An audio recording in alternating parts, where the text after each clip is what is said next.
And hello and good evening, everyone out there in the wonderful world of Twitch. This is John, and we are back with our IGDN Diversity Scholarship Marathon. Thank you all for getting up early in the morning. I see that we've already got some people out there. Thank you. Sunday's kind of an odd day because it's hard for people to get up, and I can't blame them. I normally would be in bed right now, but happy to be here and running some games. However, I would say we've got some players here who their time frame is definitely a lot different. Really quick, Ethan, what time is it where you are? We just hit 6:15 Just hit 6:15 and a.m. a.m. Yep. And Shoulael? It's 10:15 p.m. Yeah. here. Yeah, Shoulael is Jealous. very much. I'm very thankful that we have Shoulael here on the channel and coming to join us for all this. Shoulael is in Japan. So joining us from there. Thank you so much again.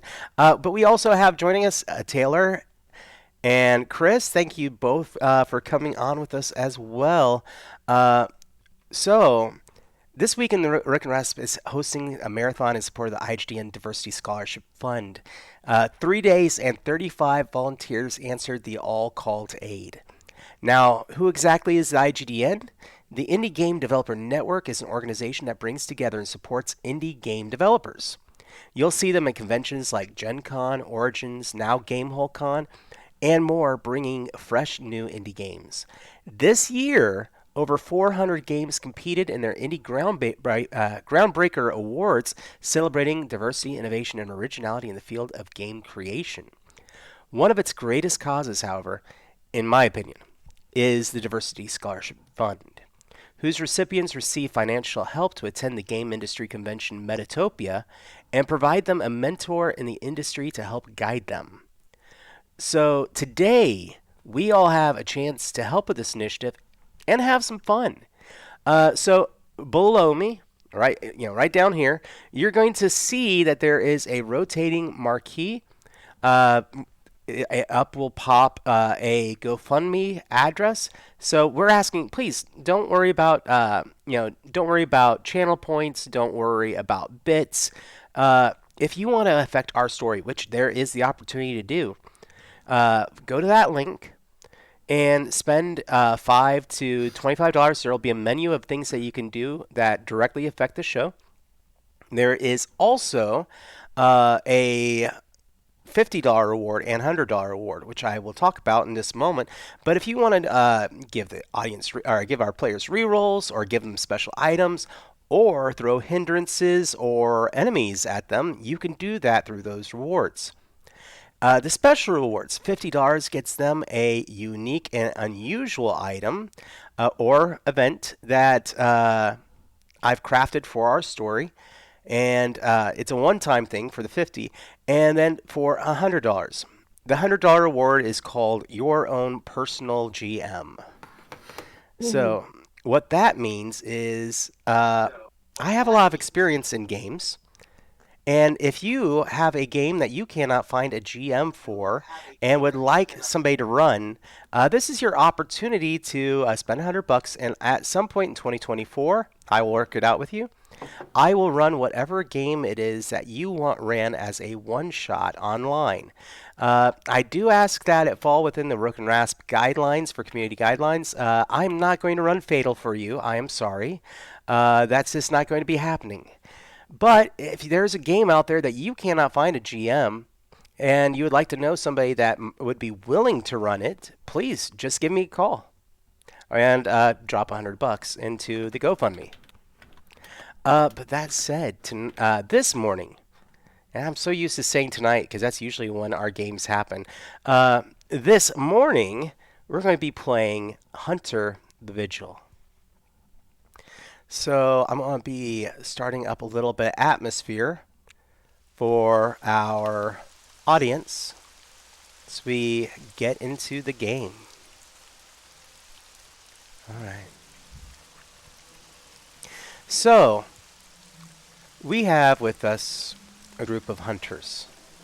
In the world of darkness, it is, in a way, a parallel world to our own. The events, names, familiarities of what we know in our world exist there. Seattle exists. Different ball teams exist. Different politicians exist. But every negative thing that we believe, in our subconscious, these things are true in the world of darkness. They say the shadows hang a little bit longer, streets are a little bit more dangerous, police are more corrupt, people are more likely to dismiss you. All these things seem to just be commonplace. But on top of that, the supernatural exists hidden in the shadows. Vampires, werewolves, ghouls, ghosts, mages. All these things exist, but exist hidden from the world. They hide themselves and prey on humanity, or at least that's the way hunters feel about it. As these strange events take place, strange things and strange occurrences, your group and groups like this one seek them out and eliminate them. This, of course, makes it kind of dangerous because obviously these things don't want to be eliminated and they don't want to be known. They don't want the world at large to know they exist. It's so much easier to be the predator in this world than the prey. So, it's a rainy and dark day, probably leaning on towards the evening, somewhere in a city. Name doesn't really matter. But our crew here got a message. A message that there was something feeding on people. Something that the homeless and residents that wandered into the area suddenly would go missing. Bodies might be found missing limbs or other things.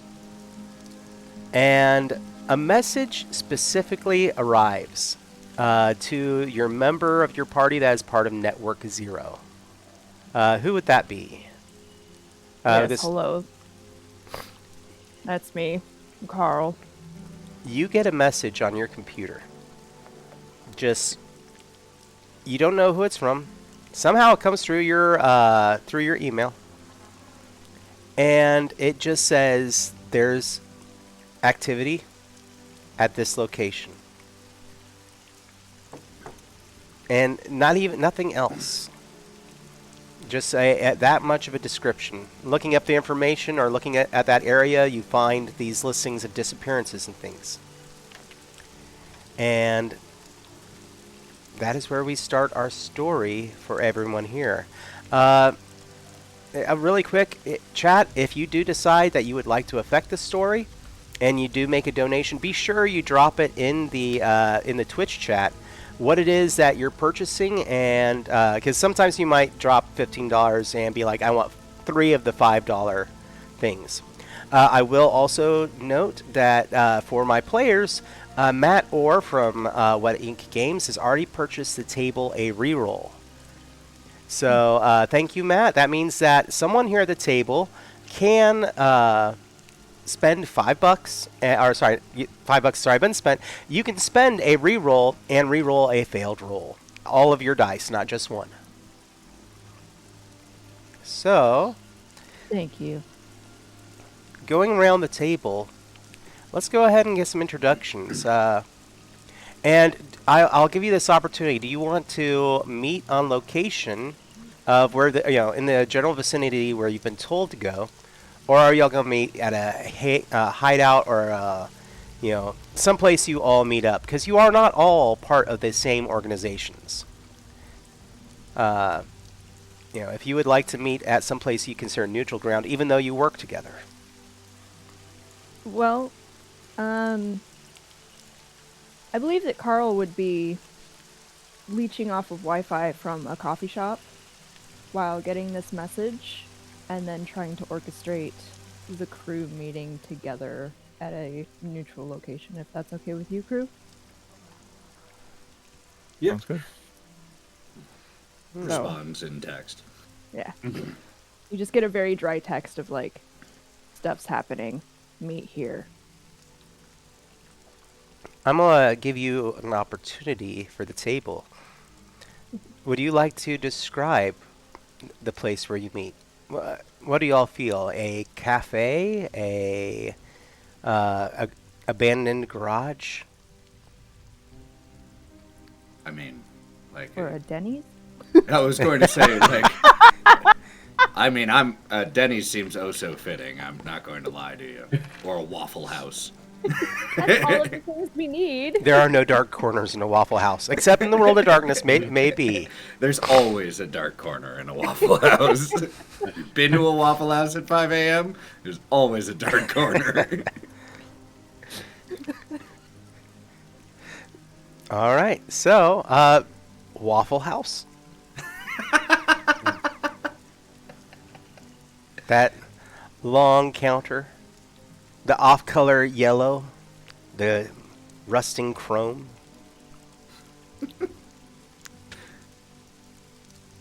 But each one of you, on this dark and bleak day, describe yourself as you arrive. Let's go ahead and meet our characters.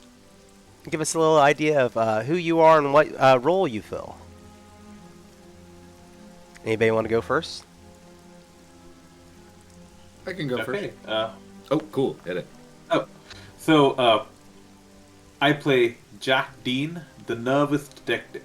To be clear, he's not a nervous detective when it comes to mundane stuff. It's just the hunter bit of the job that has him nervous.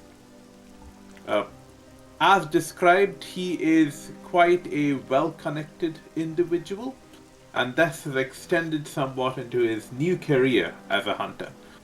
Also a very dedicated cop, and specifically very dedicated to his superior, one of Gabreski's boys, essentially. When he pulls up to the, I believe you said it was a Waffle House? Mm-hmm. When he pulls up to the Waffle House, all that you can tell when he gets out of the car is that he is very characteristically has an Irish rose complexion. Red head, pale skin, freckles, the works. He looks around a little bit, not really sure what he's supposed to be doing here, aside from the fact that, or rather, not really sure this is a good place to meet to discuss the supernatural, and then heads in. All right.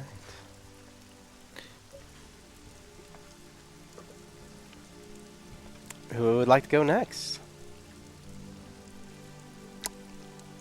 Eden, you had wanted to Sure. go there, so.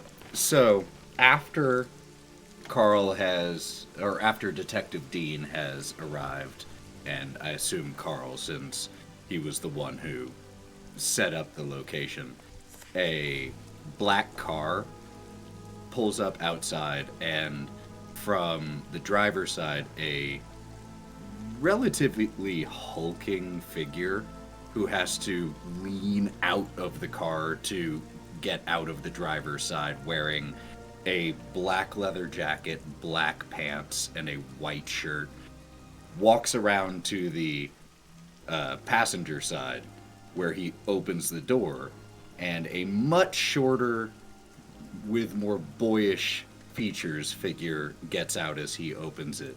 This is Sergei Leonov, and he is wearing also black leather jacket, white pants, has a gold chain around the neck, shorter cropped hair, and as the two of them walk inside, Sergei in front, Misha, the hulking figure behind, they look around, and there are a few booths that are occupied, and Sergei just gives like a little head jolt towards them, and Misha goes to help them finish their breakfasts in a timely fashion so that this can be a secure place to discuss, as Sergei walks over to where Detective Dean and Carl already are, just snagging a coffee cup from the counter and just filling it himself as he slides into the booth next to them. Good morning.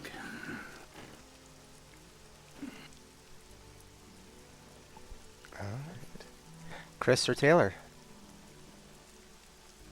I can go unless you want to. I am happy to round it out, Chris, Alright, if you want to perfect. take next. Right. We see a tan police undercover sedan. It's very typical right out of a movie, missing hubcaps even. It stands out as definitely a police car. And out of the car, we see a middle-aged, very sturdy built woman with very short, close-cropped hair. It's salt and pepper. It looks like it one time was probably a very nice dark, but it's now, similar to mine, getting a little more silver. She's wearing a kind of a cheap slacks with a suit coat over the top, and you can tell the suit coat's a little bigger because she's trying to hide things she has underneath it. But it's pretty obvious she's got her, police gun and stuff in there.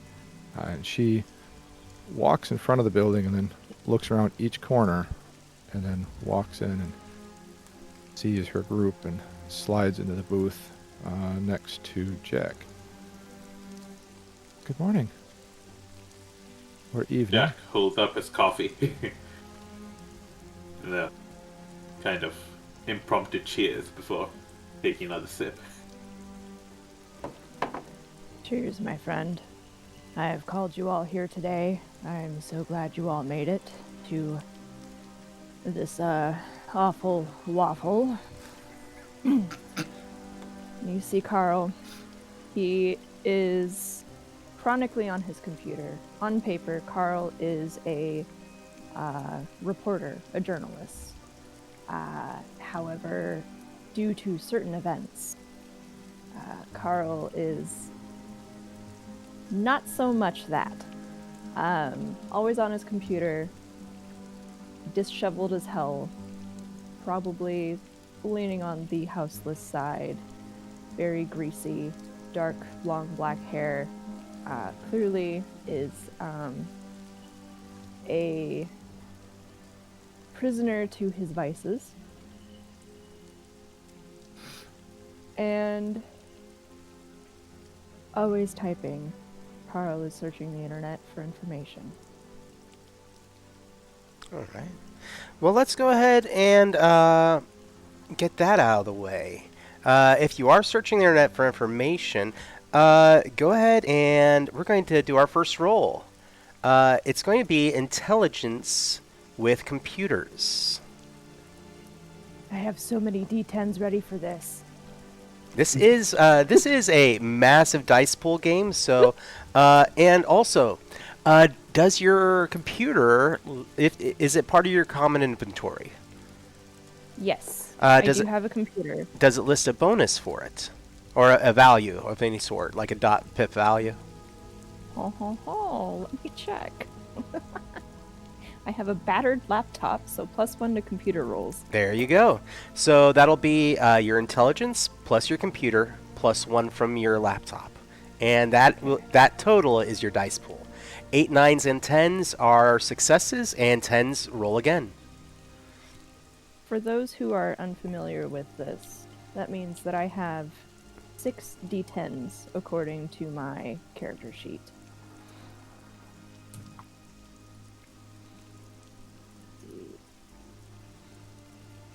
Alright, I have 1 reroll. So there's a 10. Okay. Are you ready? Absolutely. I have a 10 and 3 7s. All right. Successes. It's 8, 9s, 10s, or successes. You said 7s? 8, 9s, 10s? Okay. Yeah. So I have a 10. A 10. Well, did you re-roll that 10? I did, and it turned into a 7. Yay! Okay. All right. Well, fun. I will give you, you ask me any question that you're looking for on the computer. 1 question, and I'll give you an answer. Well, according to the email, I would assume I know a location. Mm-hmm. I see the missing bodies.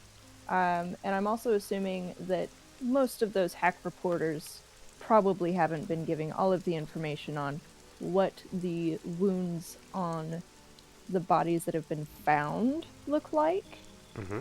And I would like to know if there's any information I could get on that. There is. You find a leaked autopsy report. And it shows, or it discusses, that the arm appears to show signs of bite wounds, extensive. If you look at the pictures, there's probably going to be a one of them shows like a tiny bite, like maybe a little bit bigger than a $50, so just about 2 to 3 inches. But it looks like the left arm was entirely chewed off. Okay. And I don't know if I can I ask a follow-up question? You can, as long as it pertains to this piece of information. Of course, absolutely. Did the body have all of its organs and blood, or was it exsanguinated? All the blood was present at the scene. Right. It all ended up all over the ground. No, it was not an exsanguinated corpse, and its major organs were still there. Okay. A crew. So, I got some information from sources, and I believe that we may have a creature of some sort on the loose here at this location. As you can see, I have multiple missing person reports, as well as a report on a body that was found at the scene of the crime. And Carl's going to lay out as much of the information for the crew as possible, just to try and source whatever else he can from each of the crew. If you have any questions that you would like for me to find, just let me know. And he takes a sip of his coffee. All right. Does it say what kind of creature caused these bites? If you look over at her computer, like scroll down or anything, it says believed animal of an unknown origin. Possible canine.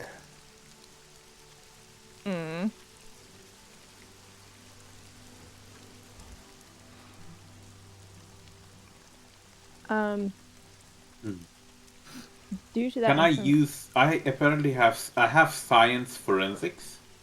Can I use that to read through the reports that Carl has collected to see if I can actually make sense of what, or rather, if I can read between the lines, rather.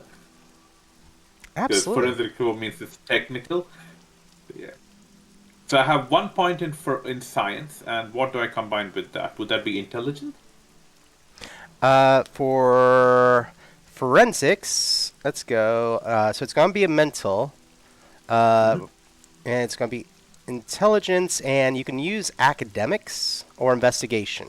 I do tend to run in a storytelling style, so if you can tell me a way that you think a skill could be used in place of it, I will do that as well. No, so I do want to point out, under mental, the last one is science, right? And my forensics is under science. Yes. So do I still combine academics with it? Oh, no. You're going to combine your intelligence for your stat. Okay. Yeah. Okay. My stat. Okay, so intelligence plus science, essentially, right? Mm-hmm. Would be right. Yes. All right, I'll go with that.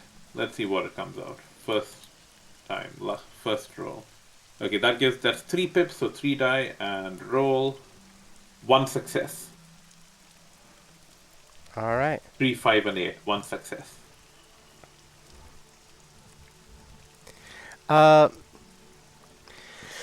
One second. You are looking at this report, and without the direct access to the corpse, you're kind of putting it together, and you see where they drew these distinctions. I'm going to say that you do see obviously extended canines that would lean you towards that, but the bite pattern is too large.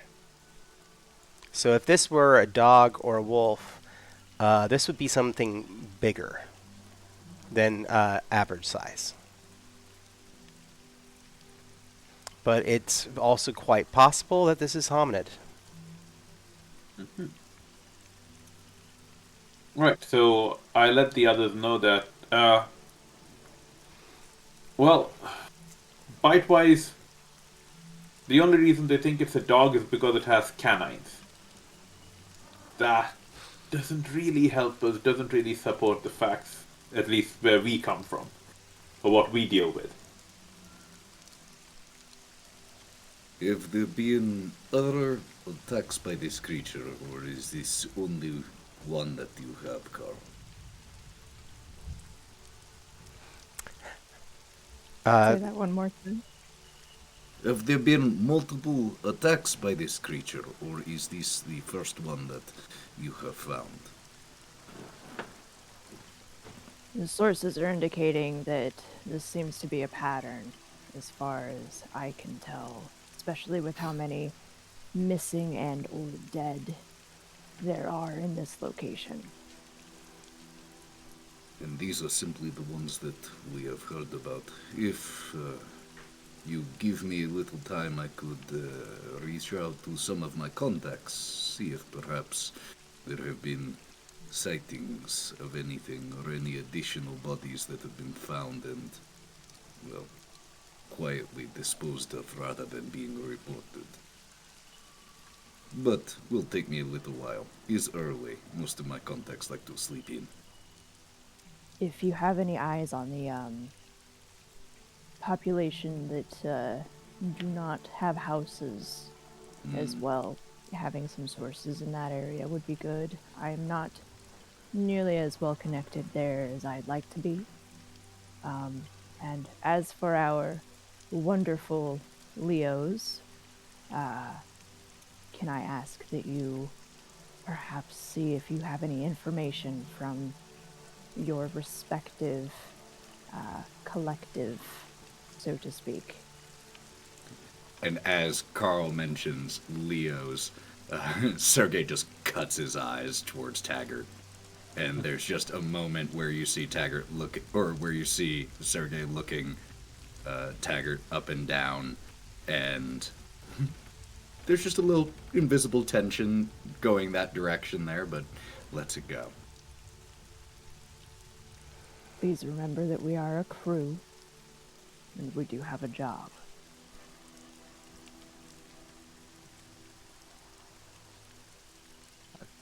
Taggart, she meets Sergei's gaze, and that up and down look is reflected right back at you.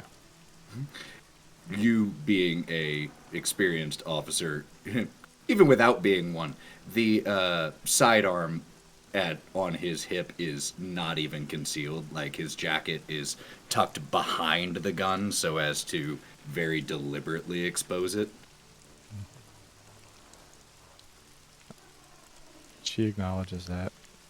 Can I use my connections in the police force to see if there's any reports that aren't public or theories that maybe other cops have? Absolutely. Now, I'm going to say for this, you do have the contacts and the opportunity to seek out this information, but I'm going to say I'm going to be looking for a manipulation persuasion test. Okay. Before you go, before Taggart goes on, a question from Jack Dean side. Since I'm also on the same police force, can I assist in this matter? Is there a help mechanism in the game? I'm going to let. I'll go ahead and let you assist by rolling your skill total only. Skill total would be in this case, you said manipulation, Yes. right? Mm-hmm. Okay. So I'll roll manipulation and let you know how much I get. My manipulation is what was it? 2 points. No successes. Apologies. And I'll be looking for 2 successes. Grand total. All right. I did not get 2. I only got 1. All right. The one thing that they're like, hey, we're not really at liberty to say anything, and don't go there. I don't know why you're even looking into that. I don't know what you're investigating, but stick away from it, okay? That's top-down information. That's all I can say. Very well. She hangs up her phone and comes back to the table. We're on our own on this one. Wow, I would expect nothing less, of This course. isn't- Well, it might even be a little worse. We might be stepping on somebody else's toes.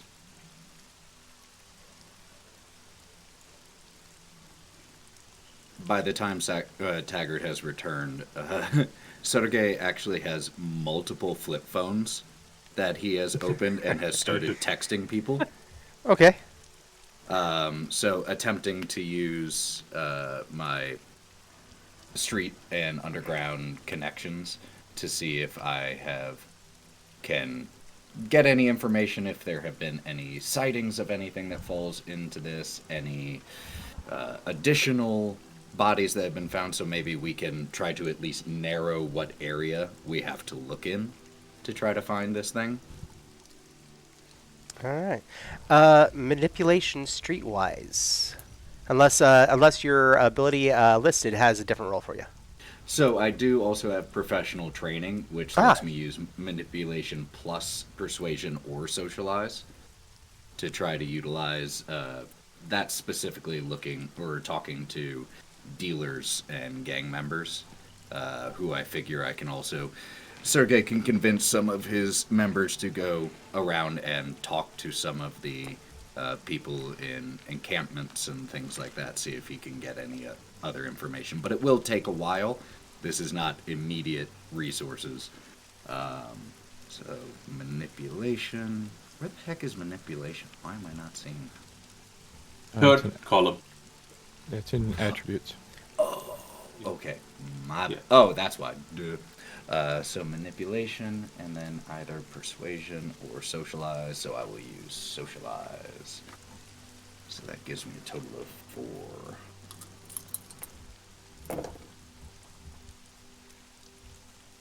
4. Ooh, 2 explosions and a 3rd success. So let's see those. Neither of the explosions resulted in anything but 3 successes. All right. So 3 successes grand total. Yes. All right. I'm going to give you 3. Ask me 3 questions. Have there been any sightings of, given where this body was found, have there been any sightings of something large, maybe with teeth, that might have been spotted in the general area?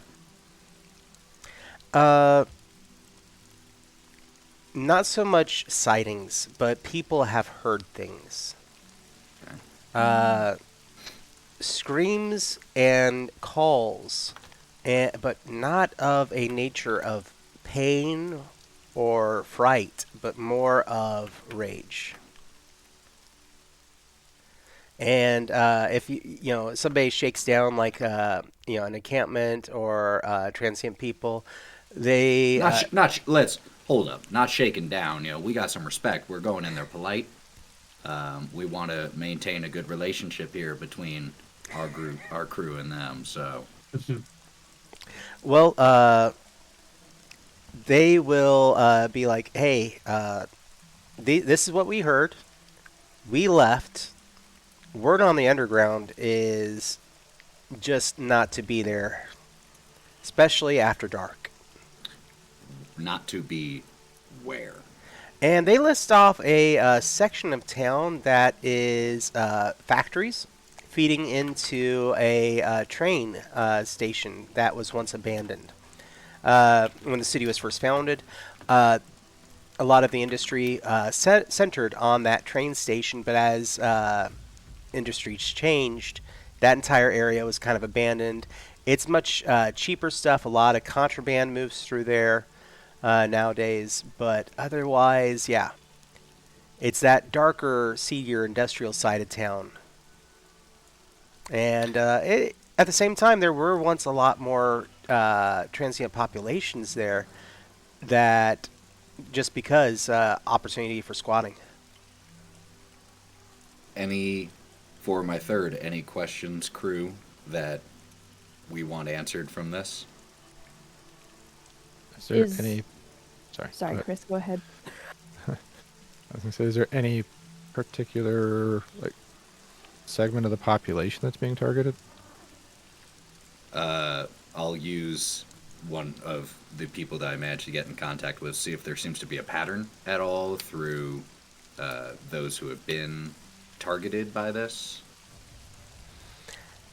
There was at one time a pattern. They inform you that it seems like homeless and a few gangs that operated in the territory were the main targets. But then we have recently guy that worked in downtown had a home out in the suburbs, drove in every day. His body was found out there. In fact, yeah. Is there is there a time of the month that the killings pick up? Around, say, moon cycles? When you say this, Sergey just kind of looks up from his phone at you for a second. Oh, that is what you mean. Not okay. There is time of month. I do get attacked frequently as well, but it's a little different. Let me go ahead and see if there have been any timing that it seems to happen other than avoid at night. And that's my third. It's been a near constant until the population moved out of the area. And now recently the bodies have, death, bodies, whatever, missing people has dropped. So as Sergey just snaps one of the final phones closed and re-tucks them into his jacket. Well, it is no surprise to me that our law enforcement professionals were less than forthcoming. After all, the people being targeted were homeless and gang members. Why should they want to help us? It seems main area of focus is abandoned factories near train station.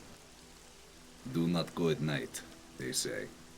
As Sergey at this point is on his third coffee and third cigarette, even though there is no smoking inside, he's smoking inside. The waiter does come around to refill your cups of coffee. Very large man, greasy appearance. Probably not certain if it's his grease or from the stove, but just reaches across, looks at you. Even with the firearm on your side, very visible. He just looks at you, pours you a cup, goes over the edge just a little, and turns and walks away. Carl is going to pull up laptop off table. There is on table. No.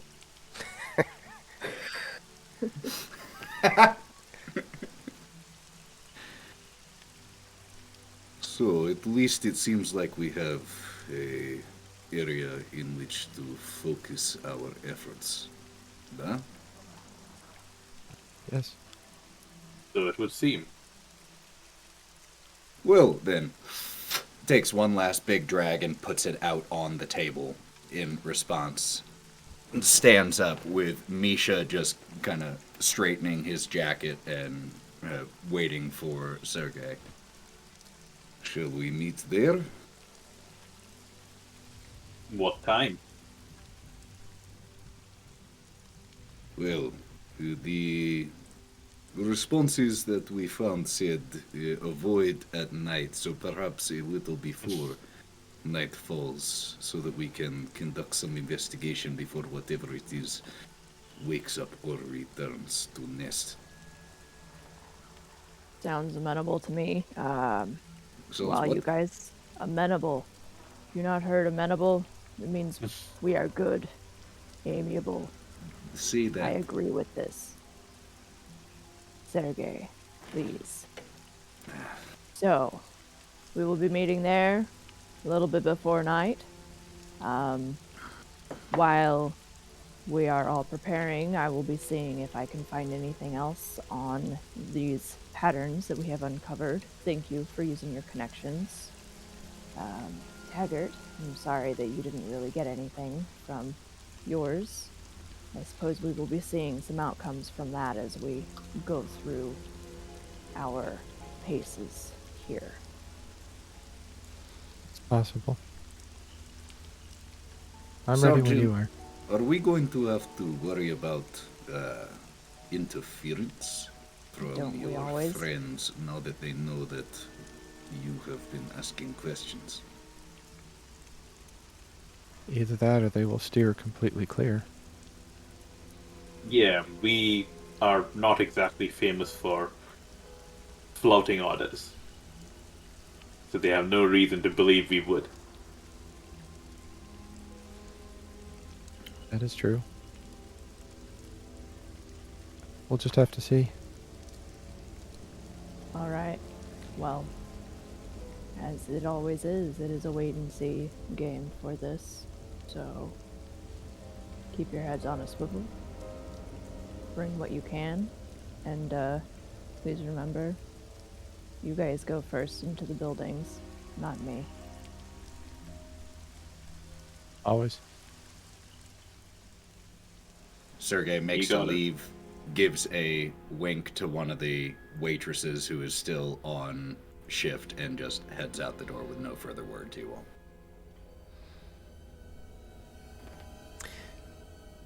You know, she probably tucks a strand of hair behind her, and this kind of smiles your direction.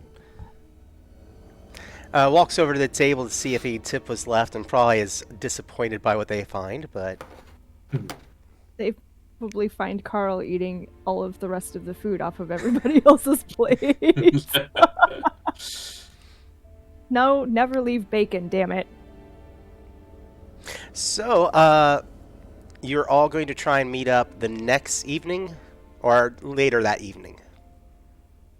What time is it when we're having this meeting? We talked about being like midday, moving in towards evening. I think if it's midday, then we still have time to get over there before nightfall tonight. Yeah. Yeah. All right. So, you all travel, perhaps, or were y'all going to do any more investigation on your own before we move to the location? I would actually like to use my endowment, Okay. advanced armory, to make sure I have my etheric tracker with me. All right. Yep. And I don't know if I can also use it to use the advanced armory to get some more firepower in case it's necessary. Absolutely. All right. Go ahead and let's see. I'll see what I can pull up for that really quick. And you said this was which one you're using? Advanced Armory?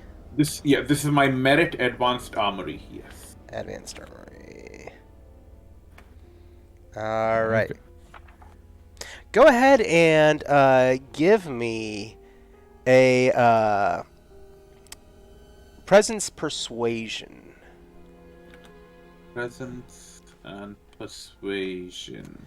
Yeah, One, you reach out to 2, your 3, 4. Yes. yeah, you reach out to your superiors. They're like, I guess we could get you something maybe, but what kind of information do you have to justify a request for additional arms? 1, 2. Okay, I've got 2 successes. What kind of request?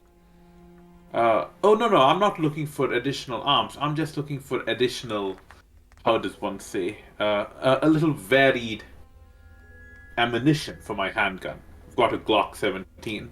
I would like something that packs a little more kick. I am going for a stakeout tonight. Humans don't see in the dark. I'd prefer to have something that can back me up in case things go south fast. He hands you a underbarrel flashlight for your firearm. Mm-hmm. And then he's like, I can't give you a full box. I can give you this. And he hands you a clip. The shells, the casing themselves, are a deep, almost blood red. The heads on these bullets have kind of an orange Teflon sheen to them. So if you've ever worked with HP rounds, you'll need these. So first and foremost, the mechanism that allows them to do a little bit extra damage, you cannot use these within 3 meters of yourself. If you shoot anything that is within 3 meters, it will not work. Essentially, you're just going to be shooting bullets. So whatever you're shooting at with this, you need to have them at range. And there are 7 shells in this. Well, first and foremost, are you using a revolver or are you using a handgun?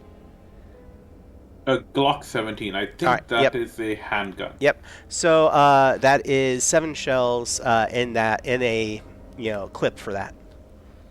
And audience, feel free that if you want to help the players load up on anything, there is a link in chat, and I can let things go through that. But at the same time, not to twist arms. But this is if my players want to purchase anything, this is a charity. This is a charity stream marathon, and as long as the money is going to the right place, I don't mind if my players buy stuff either. Not to twist arms, because at the same time, I appreciate y'all being here to play a game. I'm not going to say, hey, why don't you spend some money? Dabbling in the pay to play. It goes to a better. It goes to a good cause. Yes.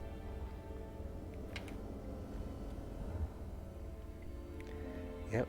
And I will say that to our viewers, none of the money for this stream goes to us, the channel, or me, myself.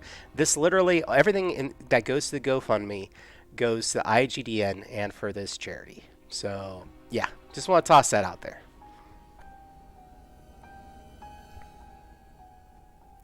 But anybody else doing anything? Nothing that warrants saying on screen. All right. So, that evening, or before it gets too dark, you do pull into the area. A lot of the roads out here, even though it's an industrial sector, a lot of the roads are gravel and packed pave. So your tires crunch, along the way. Finding a general location in the center or the outskirts of these attacks. Outskirts. All right. So everybody meets back up. Was anybody riding together, or everybody coming on their own? Carl is most definitely walking with the greasy black trench coat kind of billowing behind. Camera in hand, phone in hand, flashlight on, headset on. Jack would probably go along with Andrea. It's fine. Yeah. in the nice undercover vehicle she has. Sergei's black sports car just pulls up next to Carl, and the passenger window rolls down with the smoke billowing out as Sergei just leans out, a bottle of, or a flask in hand. Do you want a ride? It's faster. Yeah, can I bum one of them smokes as well? Lets him in the back and just passes a cigarette back as well. And then pull up to where everyone else is. When you do exit your vehicles, there is a smell to the air, that smell of old coker-like plants where things have been burned off, that high level of carbon that just sits in the air, smothering a place. The sounds of a highway in the distance, but obviously close enough that you can hear. But in your immediate vicinity, it's mainly just wind.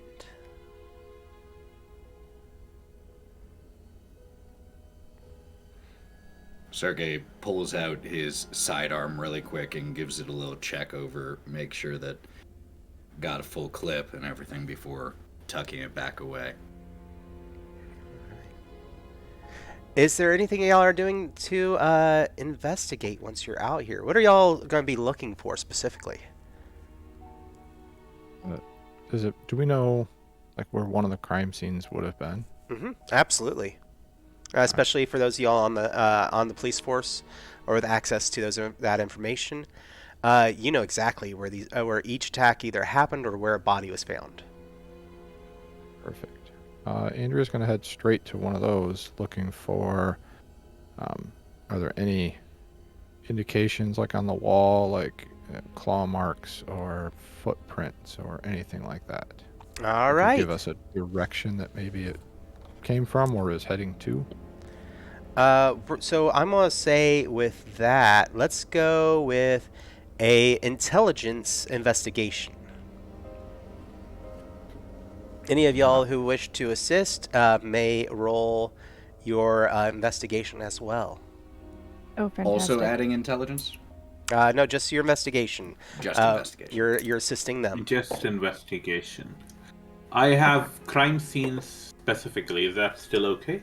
Is that yes? Is that like written in crime scene? It's written in crime scene. It's got a tick mark next to it. So that is a specialization, which means that not only do you get your dice pool, but you get one extra dice for it being a crime scene. I have a question. But Yes. we are not at a crime scene. Are we at a crime scene? Yes, No, we are at a crime scene. Yes. And Technically. yes. Taylor. Please. So I have 3 pips for investigation, but my mental is also -3 unskilled, and my investigation has puzzle on it. So does that mean that I'm just not rolling, or is it one singular D10? Let me look at your character sheet really quick.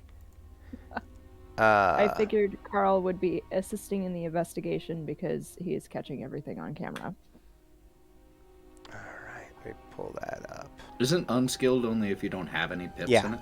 Only if you don't have Okay. any pips in it. Okay. So, yeah, now I Okay. see the character Thank sheet. you. And really quick, just to explain the character sheet for people looking at it, you have your power, finesse, and resistance in your attributes, your standard statistics. So power is direct, finesse is kind of like, pretty obvious finesse, and then your resistance is anytime you're trying to block someone else that's using that, a power or ability on you. So just tossing those out there. But yeah, mental skills, if you aren't trained in it, that is your penalty, is the -3, because mental skills take more training than, say, a physical skill. Anybody can run, but, a person trained in athletics is a little bit better. But a person who's never seen a computer before, it's so much harder to use one. Anyway. Okay, so I will try to assist, rolling 4 die. One moment, that's 1 success that explodes. 2 successes on my side. All right. So starting off with 2 successes. 1 more from Sergei. One more. One more from Carl. Nice. That's 4 successes starting you off. Does that add 4 dice, or is that just 4 successes? 4 successes that I'm going to let stand towards this test. I got 1. All right, so 5 things total. It is. You are at the crime scene. We'll go ahead and say where the man, the arm showed signs of being gnawed off. It's on a corner in this section of town. The pavement underneath it has, it rained. And so the rain has now stopped, but there's there's a dark sheen where there had been blood before, but by and large, it's just all wet. However, y'all did get 5 successes. One of the things that you see looking around, I'm going to start off with Shoulael. You did get a lot of successes there. You see tiny footprints. The first thing that catches your eye is the heel. It is smaller than a human-sized foot. Like, think smaller than a size 6 shoe. So this is not an adult-sized foot. But what catches your eye and makes you wonder is that it has 3 toes. Okay. But I see. you're looking at this, and just something about it doesn't, obviously feels very wrong. But you maybe follow it for about 10-15 feet and see a second set of these feet. Okay. I am going to unholster my etheric, at least the tagger section of my etheric tracker. Mhm. If I see anything move, I'm going to tag it. At least that's the idea. All right. Is there a stride distance that we can tell between the footprints? It's fairly small. Like, at points, inches. At points, maybe up to a foot or 2.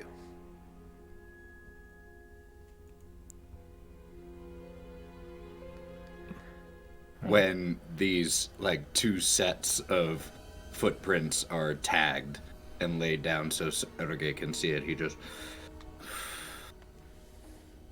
Is it a jumper?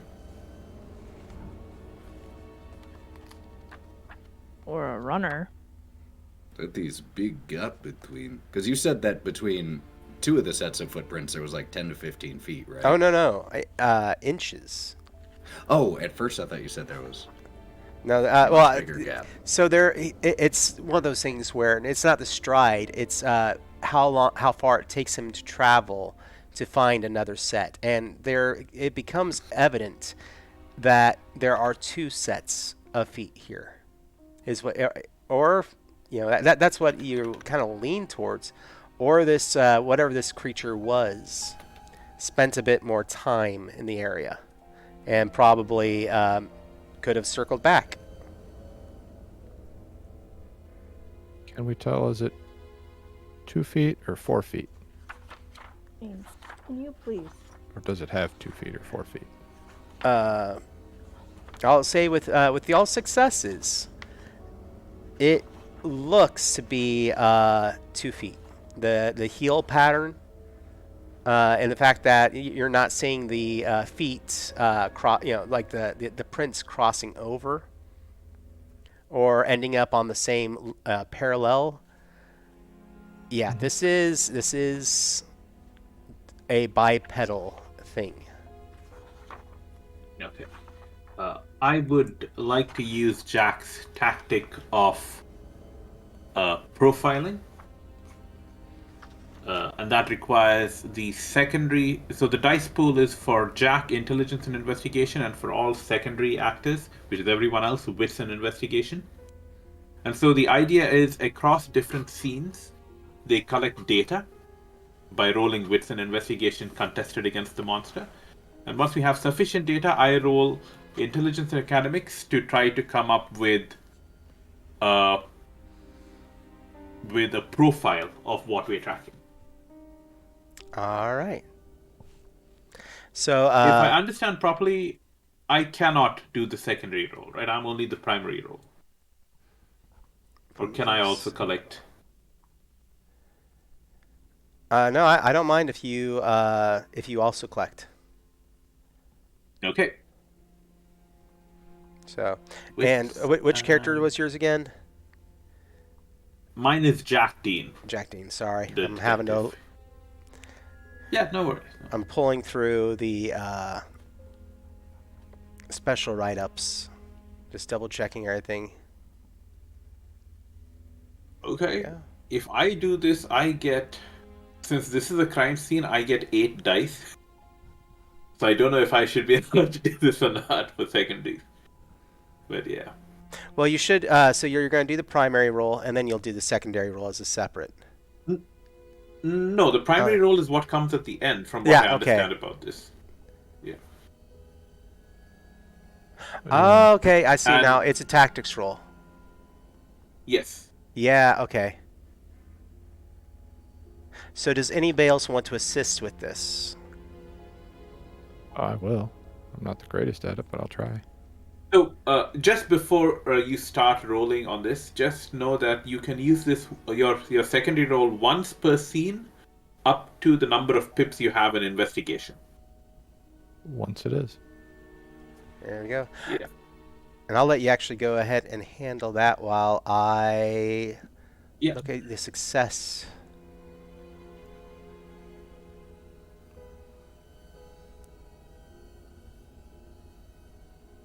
All right. Okay, so Andrea is the one. Chris, Andrea did an investigation, right? I got 2 successes.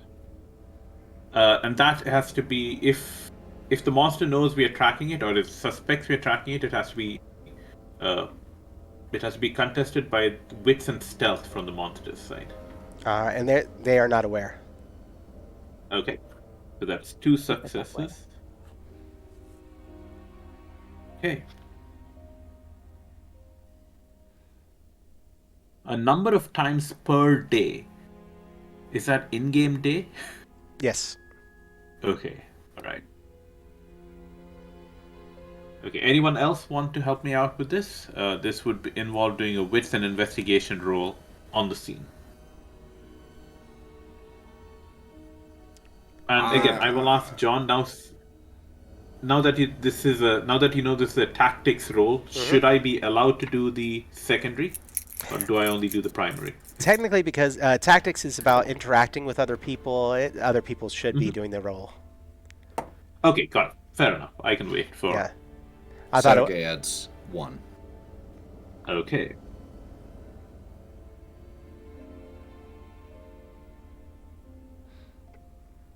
He's not the Okay. wittiest.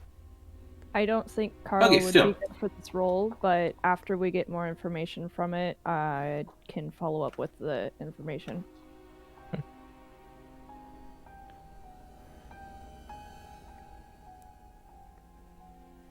All right. Yep. So it looks like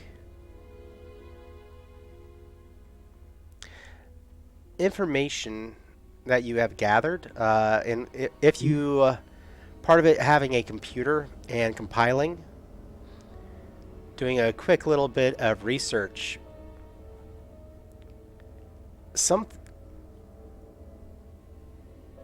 you would be led to believe that this is some sort of, for lack of a better phrase, what's used in term is a lesser demon. However, Fantastic.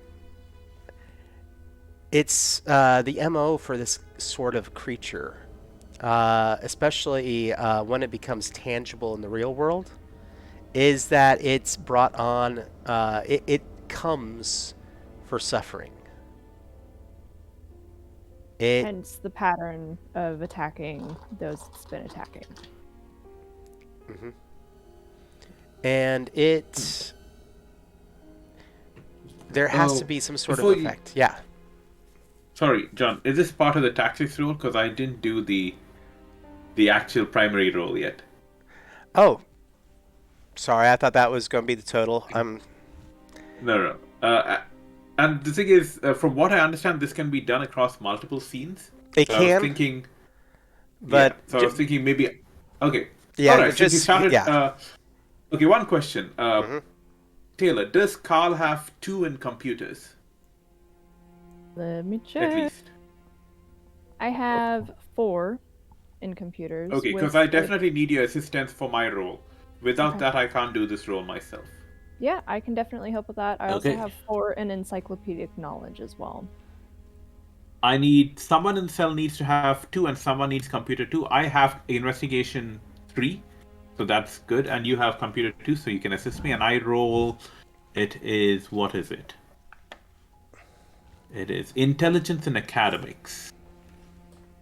Academics is 1, 2, 3. Intelligence is 2, so that's 5. That's 2 successes from my side, so that's a total of 5 successes. on this Okay, roll. so an exceptional success. Okay, and the blurb for exceptional success says, in addition to the hefty bonus to the research roll, the time required for research is reduced by 1/3, so 20 minutes per roll.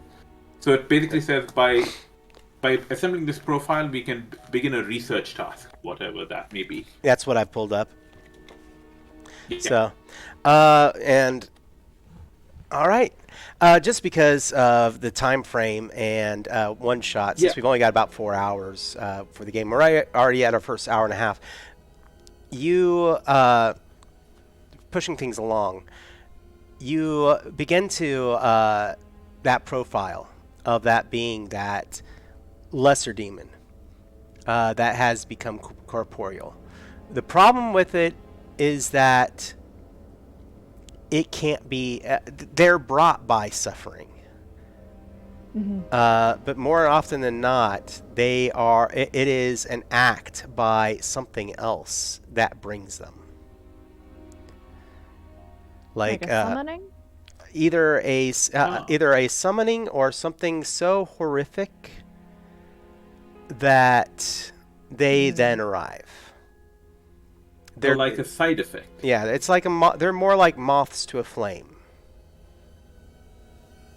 So, something bad, i.e., robbery, whatever has happened to the victim, who then gets attacked by said lesser demon because they are suffering. Yes. Okay.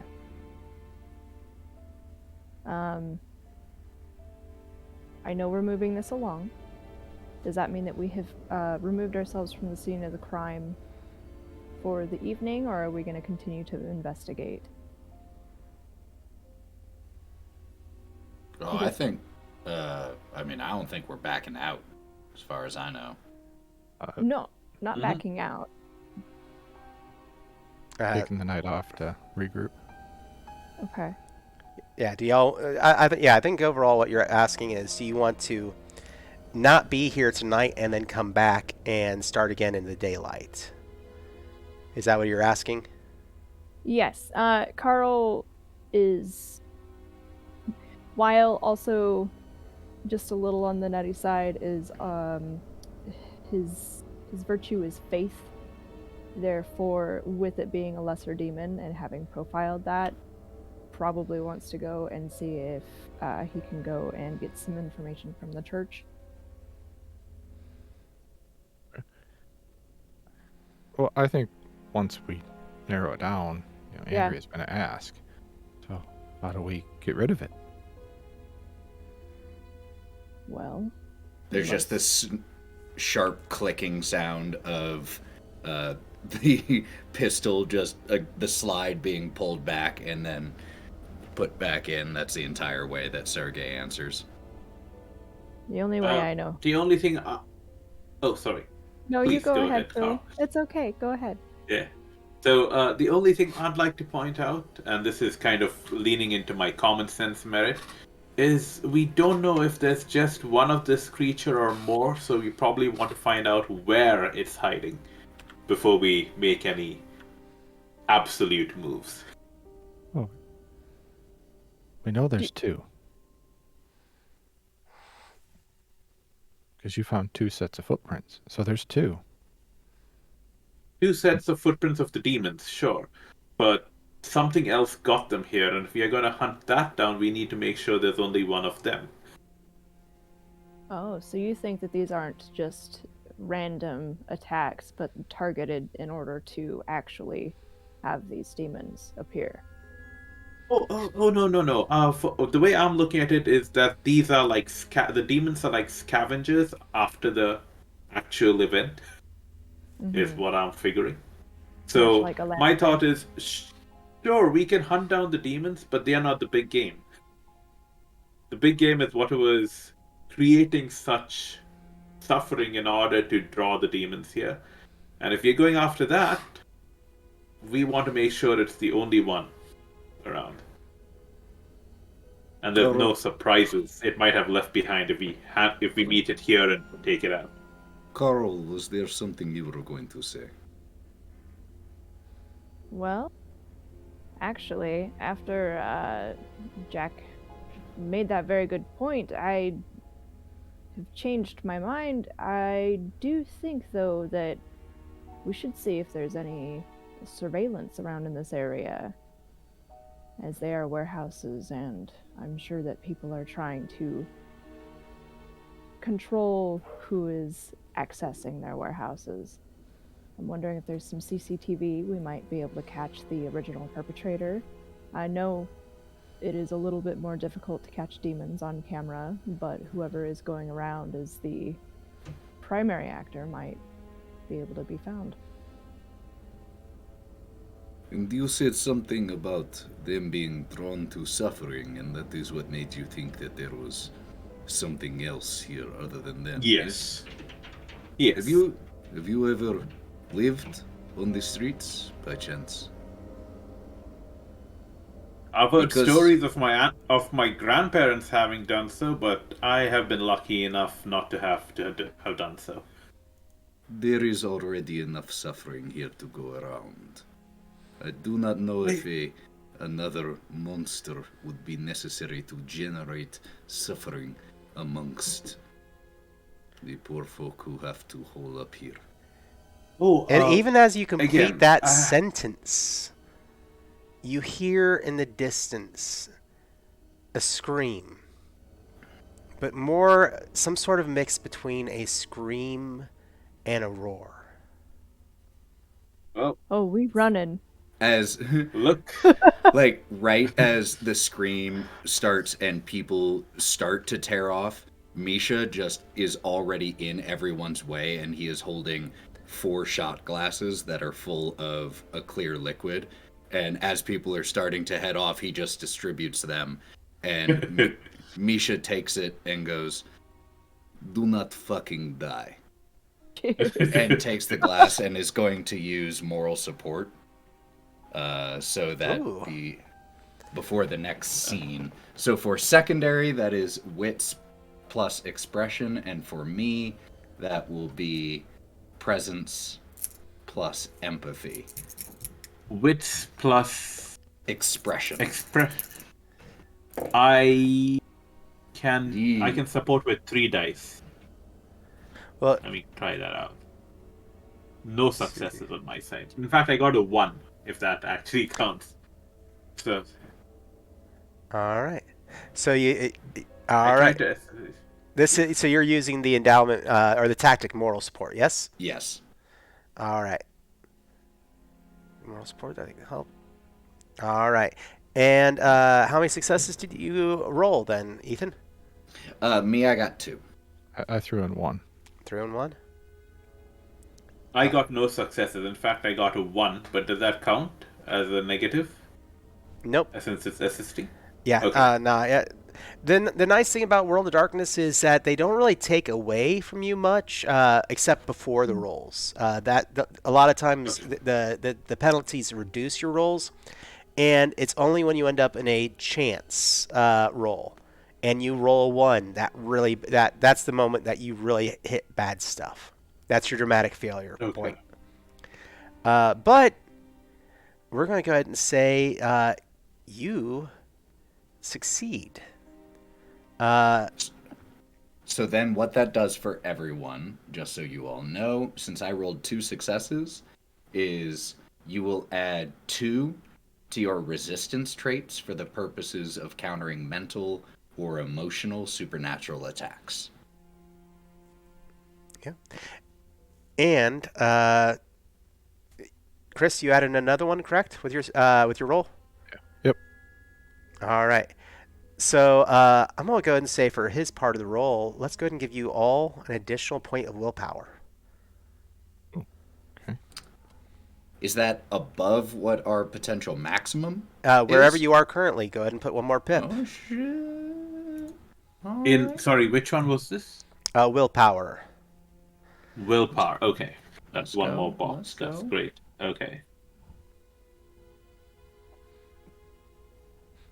Yeah. And So with that said, and with that moment of sealing your resolve, what's the group's goal? What are you going to do now? Well, Andrea, being her police officer, is going to run straight towards the sound because she's assuming somebody's being attacked. I'm Jack following is the going- action. Yeah. Jack's going to arm himself with the etheric tracker first, rather than the gun, and take off after Andrea hot on her heels. The police training is kicking in, regardless of how nervous he might be about meeting something All right. not mundane, supernatural. The evening is starting to come on. You see the light of the sun starting to dip into the clouds and behind the buildings. It's still a little bit. You're in that.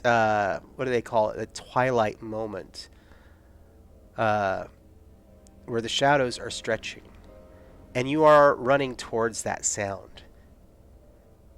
And who has athletics here? I do. All right. So I'm going to say that who has One. who has the highest pips. So 3, 2, 1. Y'all are out in front, kind of running. 3 as well. Oh, there you go. So both of you kind of are running in the front of the group.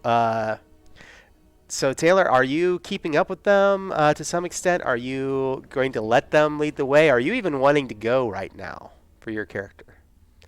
Carl is following behind cautiously, making sure to keep everything in frame.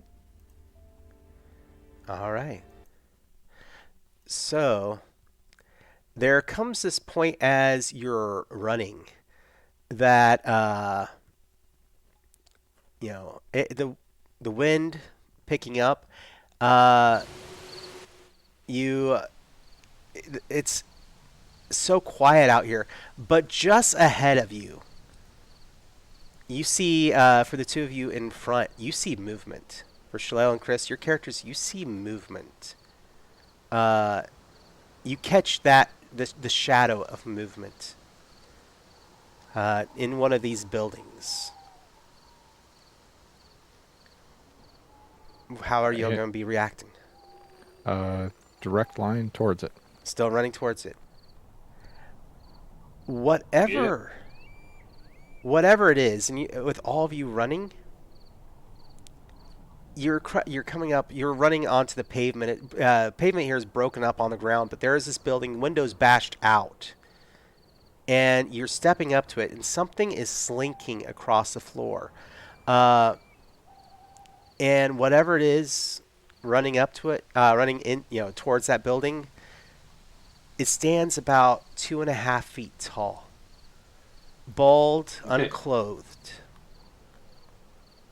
skin kind of a palish green, elfine ears, and its legs. Imagine frog-shaped legs, those rear legs, but it is just kind of hobbling on those, kind of running.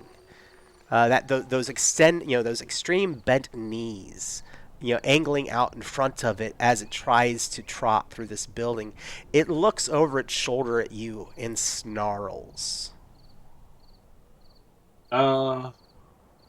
Jack's first instinct is to tag it All in right. case it gets away. So we'll go that's ahead. the firearms. Yep. Yes. So dexterity, firearms. We're going to go through everybody and let y'all take an action. Depending on how things turn out, we'll either end up in an initiative or not. 1, 2, 3, 4. Pistol. Does the etheric tracker count as a pistol? It Mainly does. the size and shape of a large pistol, right? Yep. So I have a specialization in firearms. It says pistol, but no tick mark. So does that count as an extra pip? What was that again? So under firearms, I have pistol written for my Yes. specialization, but no tick mark in the box. It should still count as a specialization. I don't know why they didn't tick it, but yeah, you should still get that +1. Okay. So that should give me, you said, dexterity plus firearms.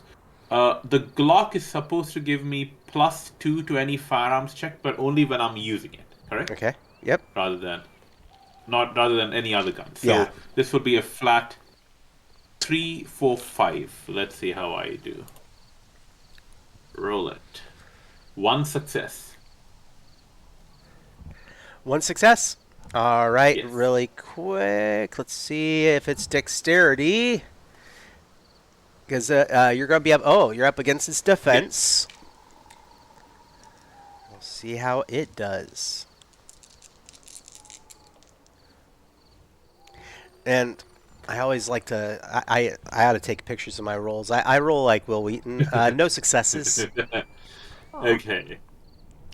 So So you're this little bead sails through, quick as spit. It's like, and hits this creature, burying on it, and it kind of winces and snarls and starts running again, as well as it can. And as it gets near a window, it begins to look like it's going to try and jump. But I'm going to let everybody have a turn, going around based on your athletics and everybody running. Chris, what are you doing?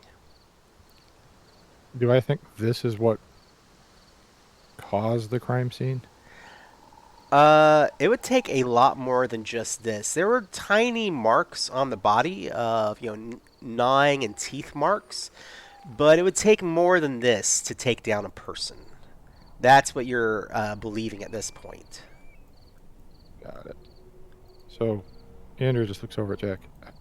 This can't be it. So do we just follow it? well, we don't have to follow it because I have the etheric tracker. We do want to keep it in vision so that we know approximately where it is, because we've only got about half a mile effective range for tracking it down. But we don't need to take it out. Just need to keep it running, and hopefully in a way that lets it think it's going to get away. Right. I think you follow it. The rest of us, and she turns around, we need to set up a perimeter to make sure no innocents come in here. And Andrea starts moving to make sure there's no other people in the area. All right. Next in order for athletics coming to the scene was Ethan.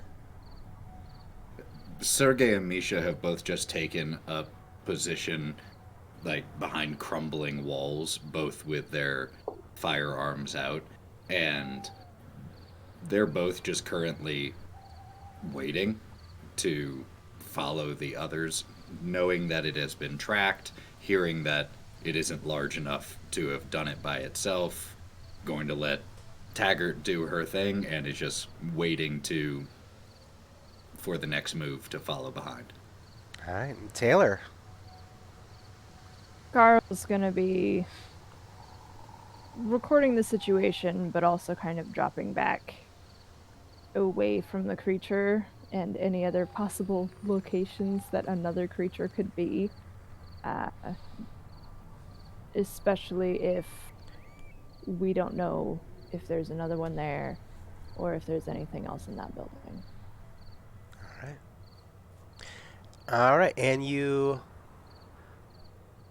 all are watching this, and I think the plan at this point was for Shoulael, your character is going to go into the building or try to pursue it. Yes.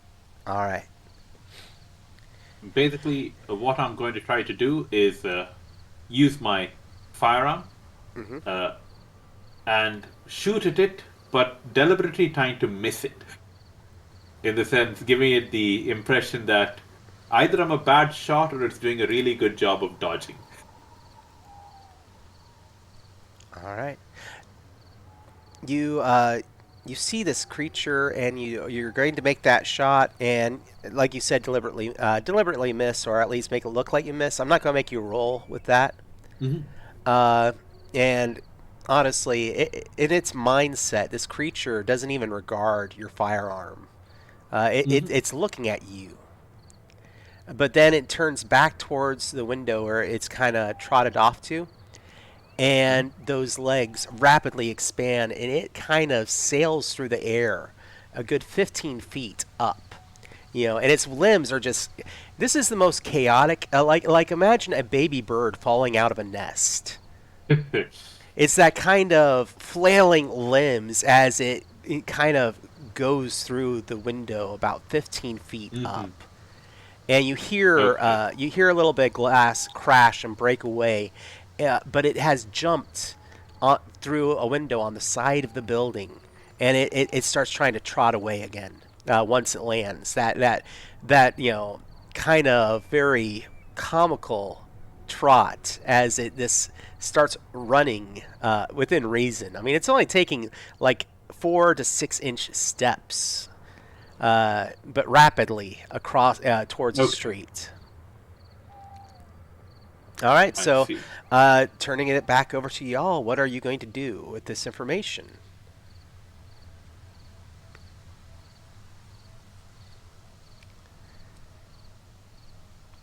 So, Shoulael, you still there? Yeah, I'm still there. I'm just thinking. So, quite frankly, Jack is extremely surprised at this development and is caught quite flat-footed as well. But he still has a bead on where the creature has gone, even if it's not in clear sight. So I will pass on to, I believe it was, after me was Sergey. Ethan. Yeah. Well, should we, if it is going and you can track it, should we be heading where it is? Maybe it has nest, maybe it is going to where the bigger creature is. Whatever we need to do, we do not. Staying here does not seem to be accomplishing anything. Oh, I completely agree with you. I am trying to find out where it's hiding. All right. Taylor, Chris, what are your characters doing? Carl is very distracted as he tries to search his occult knowledge as well as his encyclopedic knowledge to try and just like see if he can kind of narrow down what this creature might be, where it might prefer to hide, so that we can kind of knock this out and narrow it down quicker. All right. So, if you all double back and go around the building, coming over to where you see this creature, as it's what a walking potato might as well be a good description of it. Kind of just hops down onto the curb and keeps on running towards a building.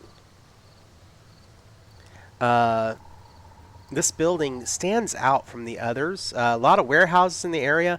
This one looks like a boarded up, like 4-story, what may have been a high-rise at one point. But the exterior of it, this thing is as solid as a brick. The exterior of it, you just looking at it, this could be a standing hurricane, structure to shelter in, and there are no windows on it. Every ounce of it is either covered with concrete or boards. Is the door locked? There is no door on the building, and this creature is running towards it, just hobbling, and finally grabs a step and starts pulling itself up into the building. A second one leans in from the eaves of the door inside, and kind of growls and snaps at the first one as it arrives, and as it enters into the building, the two of them kind of trot along inside. Are there any other visible? Are we walking into a nest? Most likely.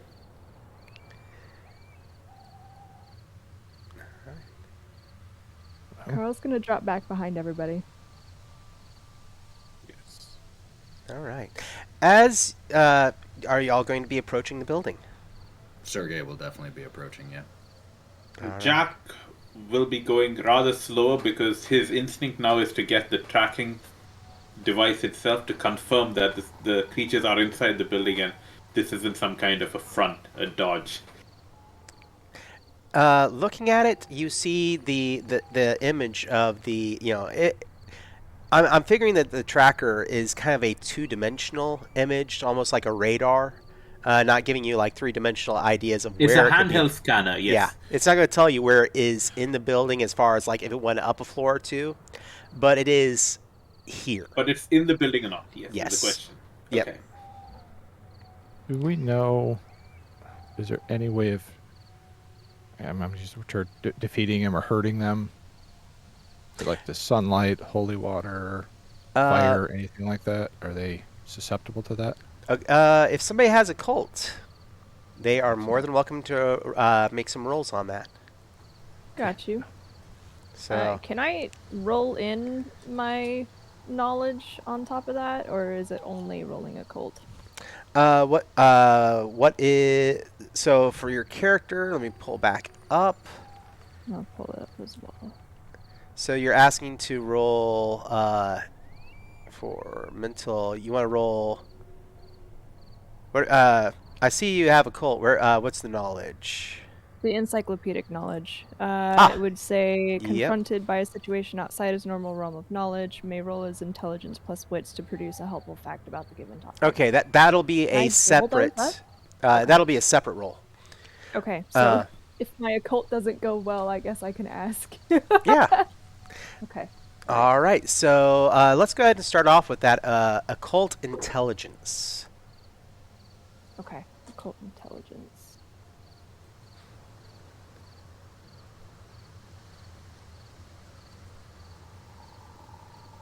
I have 2 explosions Nice. and 2 successes from those explosions. So 4 successes? All right. Yeah. General knowledge of of spirits from outside your plane start flooding into your minds. The movies have it wrong. Salt is not a weapon; it's only a barrier. It's not going to do anything to them, but maybe hack them off. But at the same time, as your mind's going through it, okay, susceptible to silver. If it's corporeal in this world, it's time to make it incorporeal through massive amount of damage. It's usually pretty well. It isn't so much that it has armor; it's more that like it has a squish factor to it that for some reason is less susceptible to weapons. It's not. You're hitting it. You can feel it hit it. You might even feel bones break or anything else within it, but it takes a lot of damage to hurt these. It's almost like it's made out of something not of this realm, even though it is corporeal now. Okay. So yeah, and then all the other standards. It is susceptible to fire because of its corporeal nature now. but it is now also highly susceptible to silver. So silver damage cannot be healed for it. Fantastic. I'm going to relay that to the team as hushed and hurriedly as possible. And guys, if you have any of those, I don't know, old silver crosses that your grandparents gave you, I might be getting those out now because that'll definitely help as well. Would be the end of his rattling off of information. I don't suppose anyone happens to have any silver bullets, eh? They still make those? Jack pulls out the HP clip and says, unless my contact happened to fill these rounds with silver, I don't think so. Put them back in. Nope. So maybe we could use your salt idea. Put that on the doors and lock them in for the night. And then tomorrow we could get better equipped. Because if there's more than one, we don't want to walk into a big ambush. Actually, not a bad idea. Also, with that roll, though, Taylor, Mm-hmm. you have occult knowledge and you understand a lot of it. Underneath the graffiti around this doorway going into this building, it's that urban area. Graffiti is just everywhere. It's almost not worth mentioning. Mm-hmm. But under it, you pick up on occult notations surrounding this door. Something was written here in occult. And I'm going to be looking for if you can go ahead and give me a wits with your occult. Because Yes. there's something about this that isn't quite right. You understand the sigils. You already picked up on that. Yeah, there's something here occult-wise, but yeah. I have 2 explosions. And that's it. All right. Well, I did ask. I said 3, right? So we do have a reroll that was purchased. If you want to use that at that point, or would y'all like to bank it? Team, I'm asking you. But if this is going to be a major clue, use it. Yeah, agreed. I'm Okay. fine with it. All right. Dice, be nice.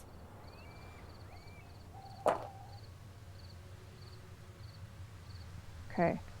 I have 3 explosions. Jesus! There you go.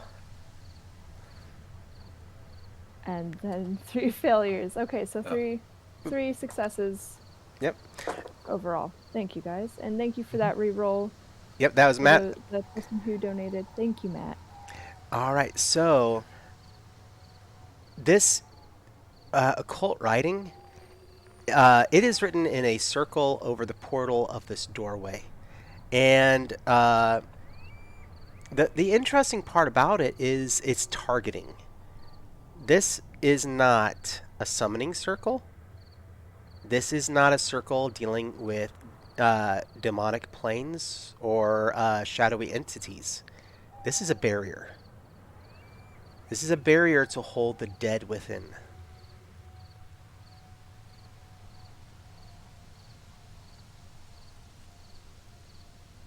So there will be spirits inside that are trapped in the building as well, if I'm understanding correct. But it is also obvious. An intelligent hand wrote this, and a hand that you had to piece that together. Uh-huh. This is somebody who understands sorcery. Okay. And then they kind of made a battery for these creatures as well, because they have these creatures in here who feed off of suffering inside of a building that has the dead trapped inside. Okay. Mm-hmm. Andrea looks at Carl. can you look online real quick? Did something happen in this building? An accident? Fire? Something like that. If we could find out what happened, that might be another clue as to what we can do to eliminate this situation. Yeah. On hearing what Andrea says, Jack turns to Sergey and says, think since the higher ups were not willing to help Andrea, my money is on the fact that whatever happened here has been covered up. Perhaps you'll have better luck finding out what happened than the legal above board channel. I may also be able to help with some old connections, Sergey, if we need to boost that as well. I think it's probably wise to use your connections first. Mine can be last resort. They get a little, how you say, finicky. So perhaps you first see if need mine. Okay. DM, do you want me to roll for the internet search for the building? Roll to internet. Roll to internet! Roll the internet. No, I will actually give this to you. I'll give you the internet roll for free. Yay! Free rolls! Because this would actually be a search common knowledge. Okay. And that is just typing in the address and looking up where you are. An article, a advertisement pops up of space for rent. That this is a studio space for bands. That each room inside has electricity and is heavily insulated in order to allow bands to come in, rent a space, set up their equipment, leave it there under lock and key, and have space to practice.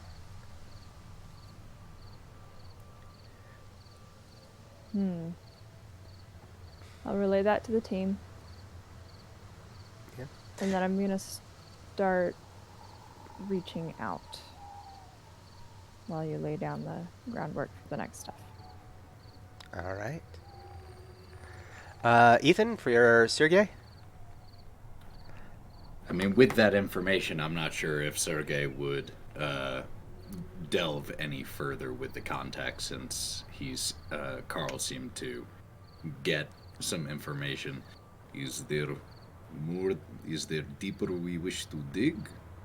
I'm not sure what else my contacts might be able to tell us about this place. If it is possible, maybe some dealers have been using it. If it has been shut down for a while, I could try to contact them. That would be helpful. Well, I will toss this out. And building towards this moment. Chris, was there anything for your character, or Shoulael for you? No, I don't think I have any. Jack has anything. His well of inspiration has run dry for the moment. All right. All that he has to say is, this was not what I was expecting when I first started following these demons. Yeah. I'm just waiting to see if Carl finds anything deeper. Is there maybe an article from the past that something else happened? Oh. Digging deeper. Before this was practice space, looking into what it was, this used to be, tenement housing for people who worked in the area, probably closer to 40 to 50 years ago, before a series of murders took place and everybody booked it. It was bought out probably about 25 years ago and turned into this. Has a reputation, even in the police department, for drugs, sex, and rock and roll. And as you're all standing there, there's that roar that you heard earlier reverberates from the entire building. And you hear it only because it is issuing from the doorway. That scream, that pain, that anguish, but more than anything, anger. And I think this is a good point for us to go ahead and take a 10-minute bio break. Okay. So we're going to go ahead and take 10 minutes and step away, let my players get drinks, refreshments, and we will see everyone back here in 10 minutes. All right, friends. See you soon. Chat.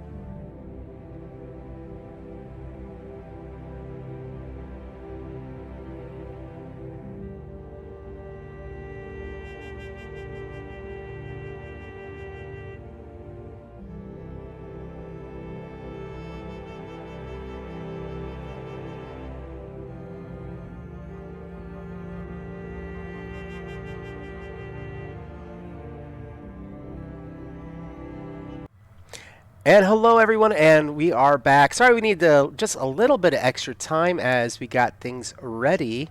We did have a donation of $25 for to outfit our team, which, just to mention, so if you look at the center marquee below me, there's going to be a listing for the IGDN Diversity Fund's GoFundMe, which for this stream we're asking, hey, don't worry about bits, don't worry about subscriptions, don't worry about spending money or channel points here. Please go and consider donating to this GoFundMe. And then if you do, you'll see right below me, there are lists of rewards that per donation from starting from $5 to $25, you can either aid the team or give a hindrance. And we'll drop that into game. But currently, for this, the group got together and started looking into, or I think it was specifically Taylor, your character, went ahead and made some connections and outfitted the group. The group has access now to shotguns, a couple silver knives, and a reliquary. So, if you would like to do something else for the for our team, please feel free to hop in there. But we're about to really get into this. Now, y'all all decided to go home and come back the next day after you get the weapons and everything together, rather than just charging in. And we did lay the salt at the door as well, I believe, in order to keep the smaller creatures inside. Mm-hmm. All right. You re-arrive the next day, and the salt has not been disturbed. The line still stretches across the doorway. Excellent. Good. All right. Guess we are ready. I will just pull out the etheric detector again to confirm the signals available because the tracker is active for 24 hours. All right, and you step into the building. All right. You begin making your way, I guess, with some sense of tactics. Are y'all doing this in a certain order, certain way? Andrea's going first, using all of her police training to clear all the corners and the doors. Hoping Jack's right behind her doing the exact same thing. Sergey and Misha will be bringing up the rear. All right. Yeah. And Jack is going after Andrea because they have trained together, so we know how it works.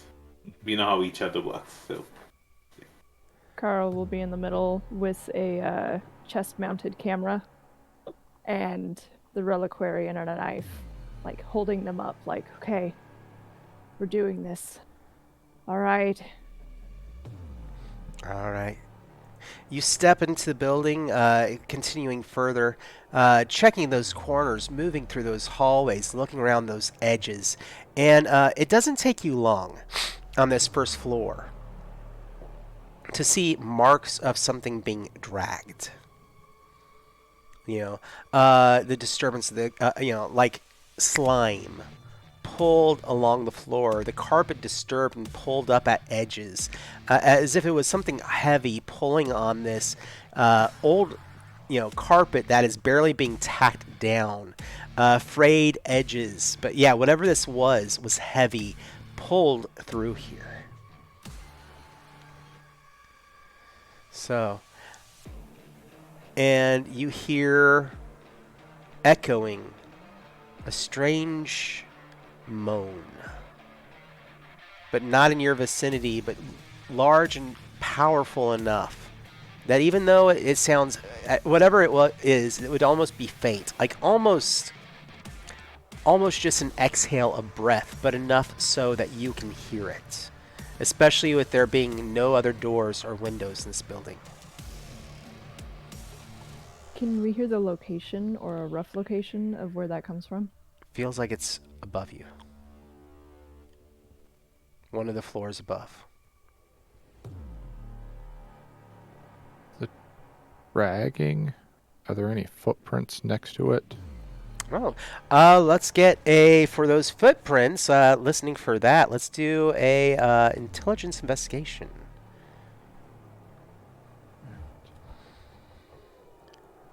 Nope. No successes. Okay. Shoulael, for your character with the tracker, you know that those creatures, or that creature that you tagged, is still within the building at least. Okay. Did anybody else That's want to good try to to make an know. investigation check? I would like to try to do so. Would this qualify as a crime scene? You know, I actually would say yes. Okay, so I that's mean, yeah. intelligence investigation, right? Mm-hmm. Okay, that's 6 die for me. And that's 8 and 9s and 10. 8 onwards are successes, correct? Yep. And 10, you roll So again. that's, 2 successes. 2 successes. Yes. You know, it's weird how it echoes in here. And you're moving, so you actually hear like everything from your group, like the steps of your group, even the movement of that sound of cloth rubbing together as a person walks. Even that, because of just how this building is, you can hear that within your group for every step. But amongst that, you hear quick little patter of feet, you know, moving through the building. And you hear it multiple times. Like it's like that almost think of it as like wings flapping, moving ever so often, stopping and then coming again. At the same time, it's not. You don't think it's one. You don't think it's two. You think it might be multiple.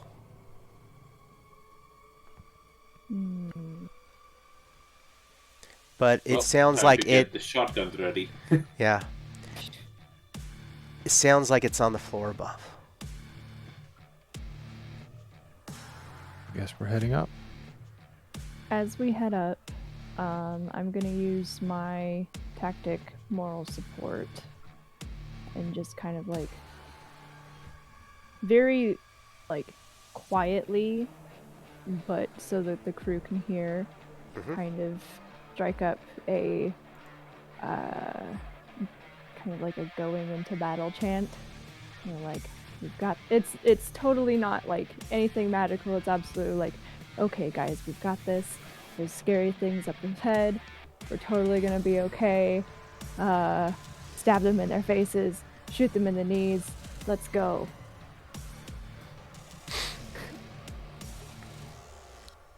All right.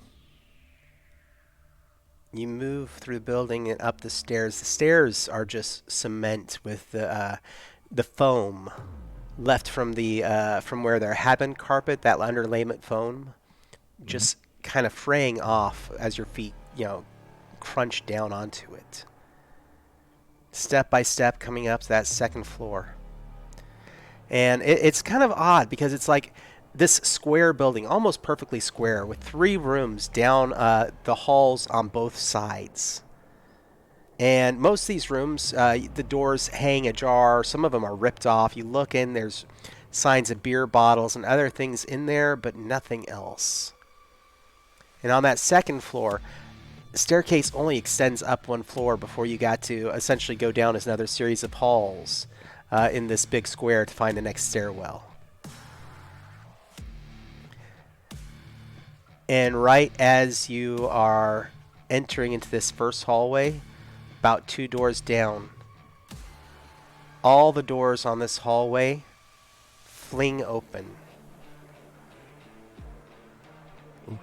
And several creatures pile out of each door. Okay. All right. So, everyone go ahead and we're going to make our initiative roll. I'm going to pull up our chat for our personal chat within our group for Hunter. And so for initiative, you need to roll your dexterity plus composure. All right, sorry, yeah. Dexterity plus composure, and I take that back. I'm remembering the LARP rules rather than the standard rules. You need to roll a d10, add your dexterity, add your composure, your pips in it, and then if anybody has fast reflexes, however many dots you have of fast reflexes the merit, add that as well.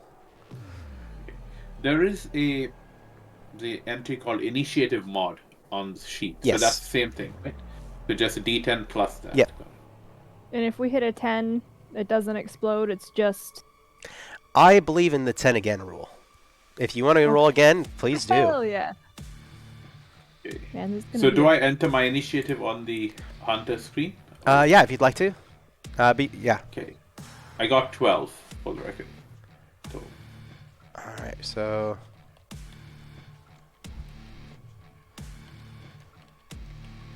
So 12 for Shoulael. 15.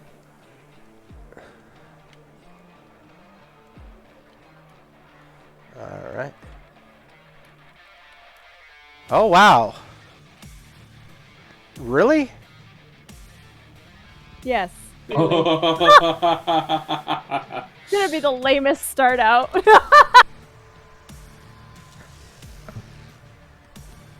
So I'm trying to see what happened here with you. I exploded twice, and then hit a 9. And Wow. then my Jesus. and then my initiative mod is a 4 on top of that. I don't think anything's keeping up with you, Chris. You get 2 rounds before anyone else. I'm gonna All right. float. Not quite as dramatic. I got a whopping 6. 6. All right. Okay, you're on the board. And I'm gonna have my creatures act as a mob. So let's see how they do really quick. Oof. So the creatures will be acting at a 10. okay. All right. So Taylor, starting off, what are you gonna be doing?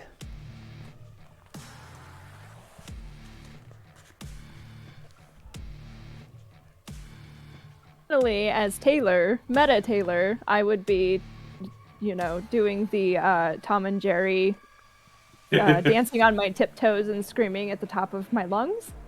But since I am now Carl and I am a jaded journalist, I'm going to make sure that my camera is pointed at all of these beings that are coming towards us. And I'm going to start swinging the reliquary in wide sweeping arcs down at the floor to keep them from overcrowding us. Okay. I'm gonna look like I'm flailing, basically. I am just swinging my arms around with the reliquary and the knife. Awesome. I will either let you go if these are like chaotic swings, a strength and brawl. But I would also, if you're trying to be much more controlled about how you're doing it, dexterity athletics. Let me see here. And you said it was strength and... Yeah, it would be either strength and brawl or dexterity athletics. Okay, I guess we're going dexterity athletics. So I'm not flailing, but it kind of looks like I'm flailing. But I know what I'm doing. I'm a professional. All right. Okay, here, hold on 1 second. Give me good rolls. Oh, I have 1 success. I wasted all my good rolls on that initiative.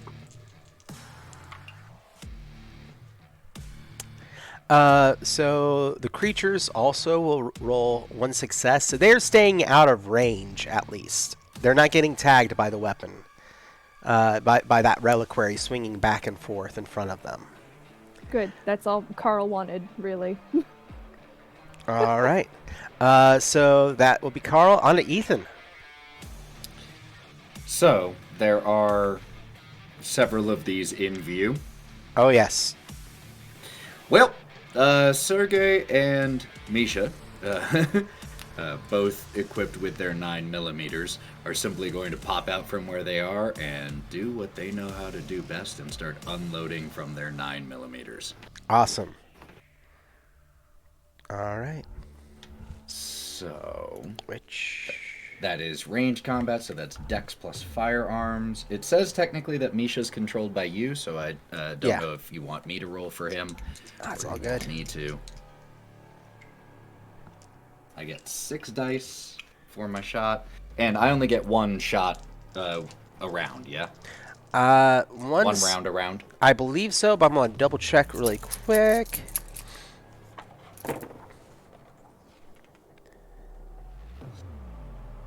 Explosion, cocked, set. Okay.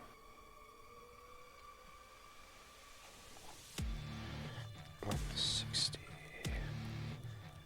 So go ahead and double check that rule really quick. Go ahead and let me know how your 3 successes. 3 successes. On my shot.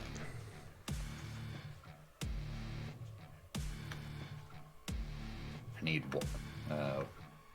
Wild's luck here with explosions. Jeez. I'm sending it to you through the camera. Please do. Lucky, lucky, lucky, lucky, lucky, lucky. And of course, chat, please feel free to drop anything in there if you want to aid them. I'll go ahead and put that up. Need to grab my thing up here, and I'll put that in there.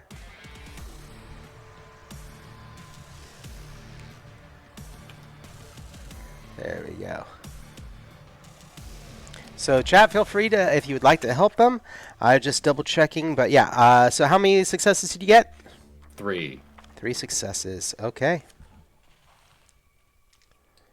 And for Sergey. Ooh. Sergey's might be doing pretty good. All right, so he got 3 successes as well. Hell yeah.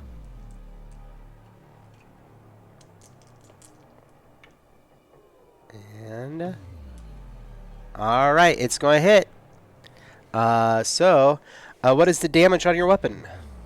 Mine isn't listed on my sheet. All right, 1 second. So Apologies. No, that's my bad. So firearms. So equipment. And 140.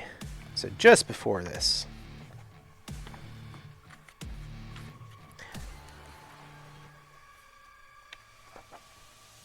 Okay. Apologies, everyone. By the way, while I'm looking through the book, I'll just go ahead and mention that the IGDN also has a Twitch channel.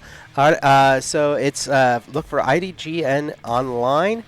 Our IGDN Online here at Twitch, and that is where they hold their goodness, that was not correct. This is where that if you want to see the Indie Groundbreaker Awards, they have it there, and also ever so often throughout the quarter they will do seminars online about the publishing industry for games. And it's a great way to get information directly from the source and what people are actually doing out there in the gaming world. So just want to toss that out there. Goodness. Okay. Enough that book. So, the wonderful world of Darkness, for the era that we are playing in, is that they scattered all the information amongst multiple books. Because why wouldn't they, right? Why wouldn't they? Why wouldn't they? Gotta prove you're a fan. Yep. All right, so damage is going to be for your weapon. I'm going to put you as a 3 points damage. Cool. So, got that in there. And as far as health for this thing, oh, two of them coming out of one of the doors. You both shoot your guns at them, and two of the creatures, their heads explode in a gouts of blood. And Misha and Sergey can't help but, in very not fitting for the tone, just laughing like excited little kids here. Kish, kish. Okay. Yep. What was the damage on the shotgun again? My apologies. All right, so for your shotgun that y'all currently have, you should be at 5 points of damage. 4 points of damage. So that's 4 dice. The item itself is not going to give you, I believe, yeah. In this case, let me grab my sheet again.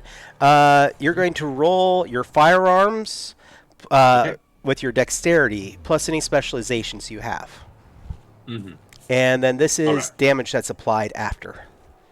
Okay, so I go after Sergey and Misha. Mm-hmm. And I have 3 dexterity and 1 in firearms. My firearms, though, is a pistol, so I don't get the extra pip. And because my strength is 2, I take a -1 to the roll. All right. Yep. So that's 3. 2 successes. 2 successes. All right. And wait a minute. Roll. Are these the exploding successes? Yes. 8, 9, Yes. If you're using that shotgun. Yeah. But only once, right? They don't re-explode. Oh no! Every time you get until you stop getting successes. Okay, so that's 1, 2. Okay. Put it up. If you 3. go past 5 5 successes. 4. I got 4 successes. All right. Successes. The next one, they explode as well. Just entire body turned into viscera as it, pieces of it just flail down the hallway. Uh-oh, we got a boon for the players from the Mallo Man. All right. What's up, Mallo? Dig you, Malibu. All right. What we'll do with that... I'm going to say that shotgun blast, not only do you blast apart one of those creatures, part of it hits a somewhat full fire extinguisher at the end of the hall and blasts apart several of them. So a little explosion there. Thank you so much, Mallo. All right. And I'm back to this one. So that was Shoulael. I think that means that we are on to the creatures. Yep. All right. Each one of you are about to get jumped. Mm-hmm. Let's see, 2. Oh, you are going to. Let's see.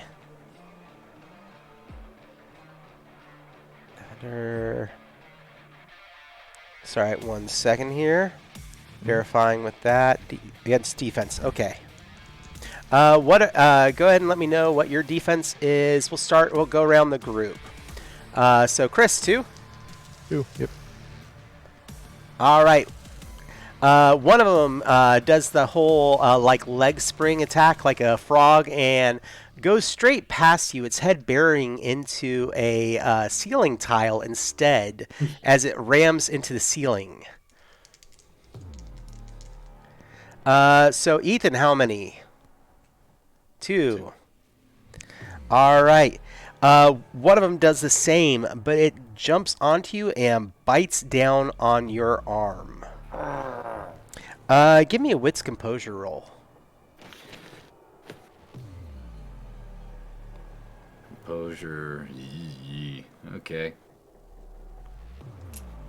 Get 4 total dice. 1 success. Okay. On your next round, your eyes kind of widen, and you're going to want to take a bite out of your assistant, as the creature temporarily hypnotizes you with its bite. Is that going to be the first time or just one of many times you've bitten your assistant? Look, we haven't gotten that close to reveal this information yet. We need to delve into this later. Neither the time nor the place. Okay. Fair. All right. Taylor, Yes. what is your defense for Carl? Oh boy. Oh please. Both my wits and dexterity are the same. All right. What is that, 2? 2. All right, it misses as this one tries to rush you. And again, you were using that crucifix to drive them back, and he kind of trips and isn't able to get you, and this kind of snarls. And then, Shoulael, what's your defense? My defense is 3. 3? Ooh. All right. And this one, it will attempt to bite at you, but it kind of just grabs onto the tip of your shoe and is just gnawing on it. All right. Back to now Chris. Yay. There's several of them within reach, right? Oh, yeah, easily. Yeah, okay, so shotgun's not a good idea. Unless I use the back end, which is what I'll do. I'll start using the butt to kind of start smashing them. Trying to first get the one off of Sergei's arm. All right. So you're going to need to make a strength brawl check with any specializations added to it. No specializations. So. The creature's defense is a 2. I only got 1 success. All right, so you reach to grab it off of him, and it kind of just wraps its arms and legs a little tighter around. And that puts us back at the top of initiative with Taylor. Elf? You said it's grasping Sergei even tighter? Mm-hmm. The creature on Sergei's arm? Yeah, essentially just for effect, not actually making it a tougher roll, but yes. Okay. I don't want to... I'm going to take the... Carl is going to take the reliquary and take it by, like, the crucifix part and put it on the back of the creature that is on Sergei's arm. Ooh, nice. Like, flat up against the back. I will say that we'll go with a strength brawl check. And its defense, because you're just trying to touch it, is actually going to be 1. Okay. Strength brawl. Okay. So that means I'm only rolling a 1d10. I did not succeed.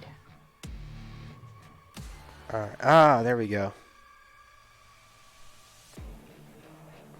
So perhaps I missed and then touched Sergei's arm with the. All right. And we're going to this coming round. We're actually going to go ahead and I've been using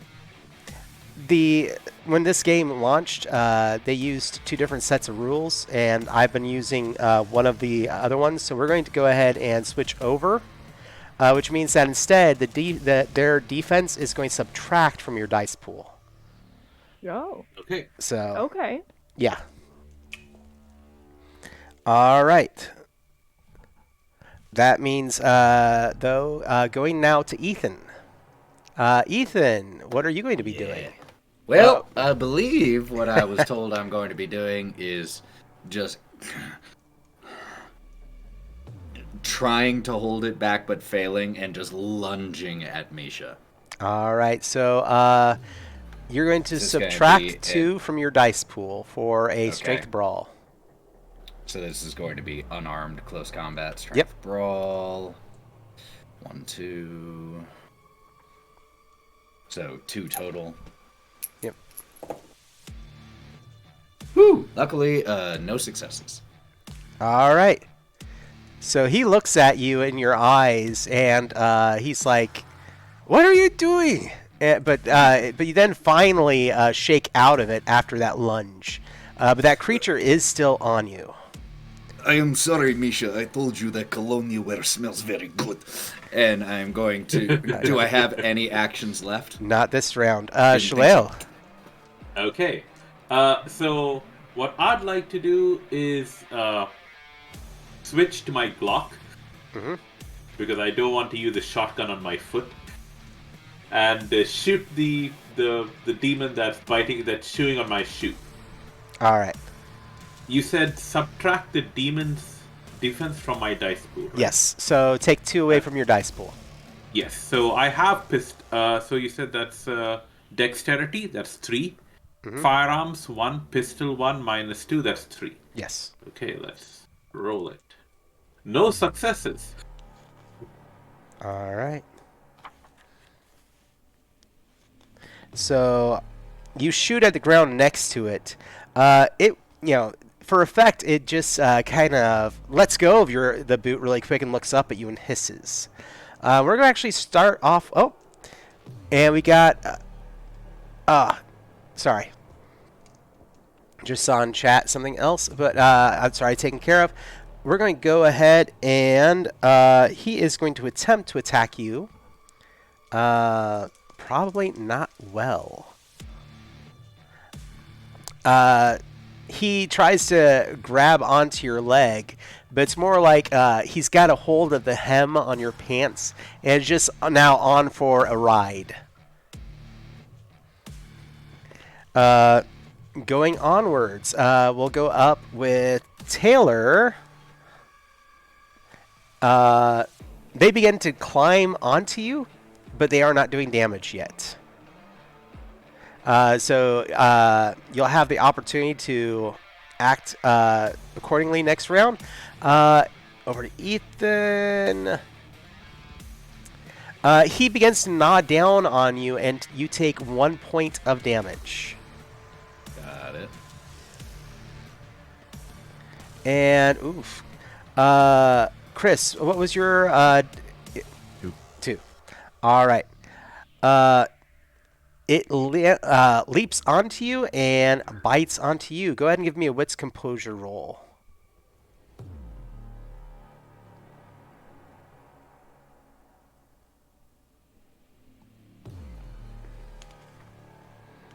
Three successes. All right.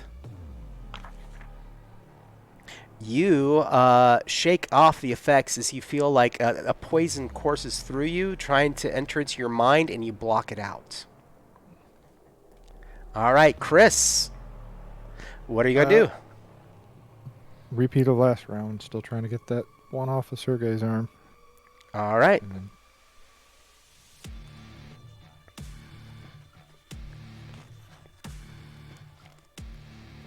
that's better. That's 2 successes. All right. You,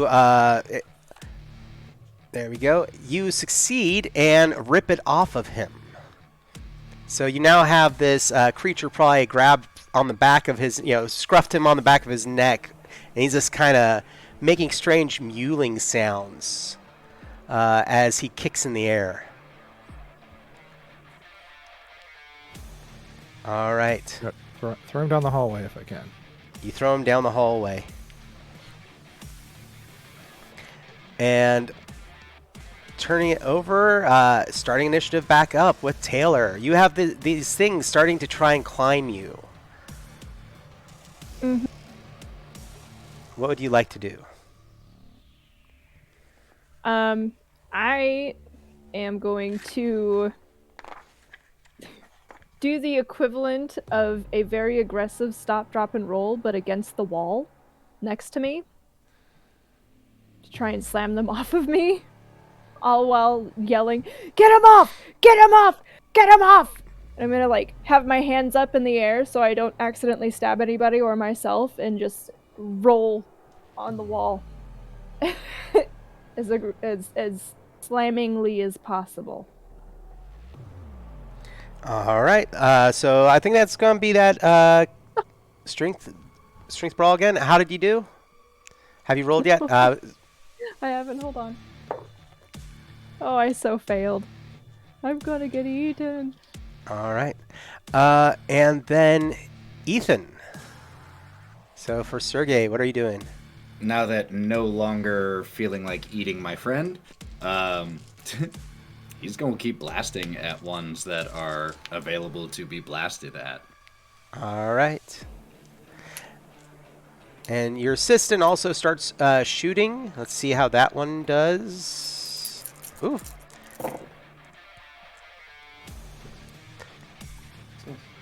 Three successes. All right. You strike it. You strike one of them, and it again explodes, probably hitting somewhere, center mass. But even as the bullet rips through it, it's like half the body tears off, and the arm goes flailing down the hallway, and it falls over dead. Oh, did you see that one, Misha? It bounced down the whole hallway like a soccer ball. All right. And back to Shoulael. Okay, I think I lost track of how many of these little demons we are still dealing with. It is a mob, and until a certain amount of them are killed, they will stick around. So are they enough for me to aim the shotgun at without hitting any of my allies? Absolutely. Okay, that's what I'll do. All right. That is 3 minus 2, wasn't it? Yep. Let's hope this gets me. I think you were at 3 total at the end. You had 3 dice to roll. Yeah, but after subtract your defense from it. No. What was your dexterity? My dexterity is 3. So 3. My firearms is 1. So that's 4. Especially. But my. Oh yeah, it comes down to 3, and then down 2. So yeah, you're rolling 1 dice. Okay. Well, let's give this a go anyway and see what it's like. A 4. That's a miss. All right. So shotgun goes off, and it just, it's almost like they spread out like water away from where you're pointing it. They may have figured out your weaponry. Okay. All right. They begin to try and attack all of you again. Going through the party this really quickly, Shoulael.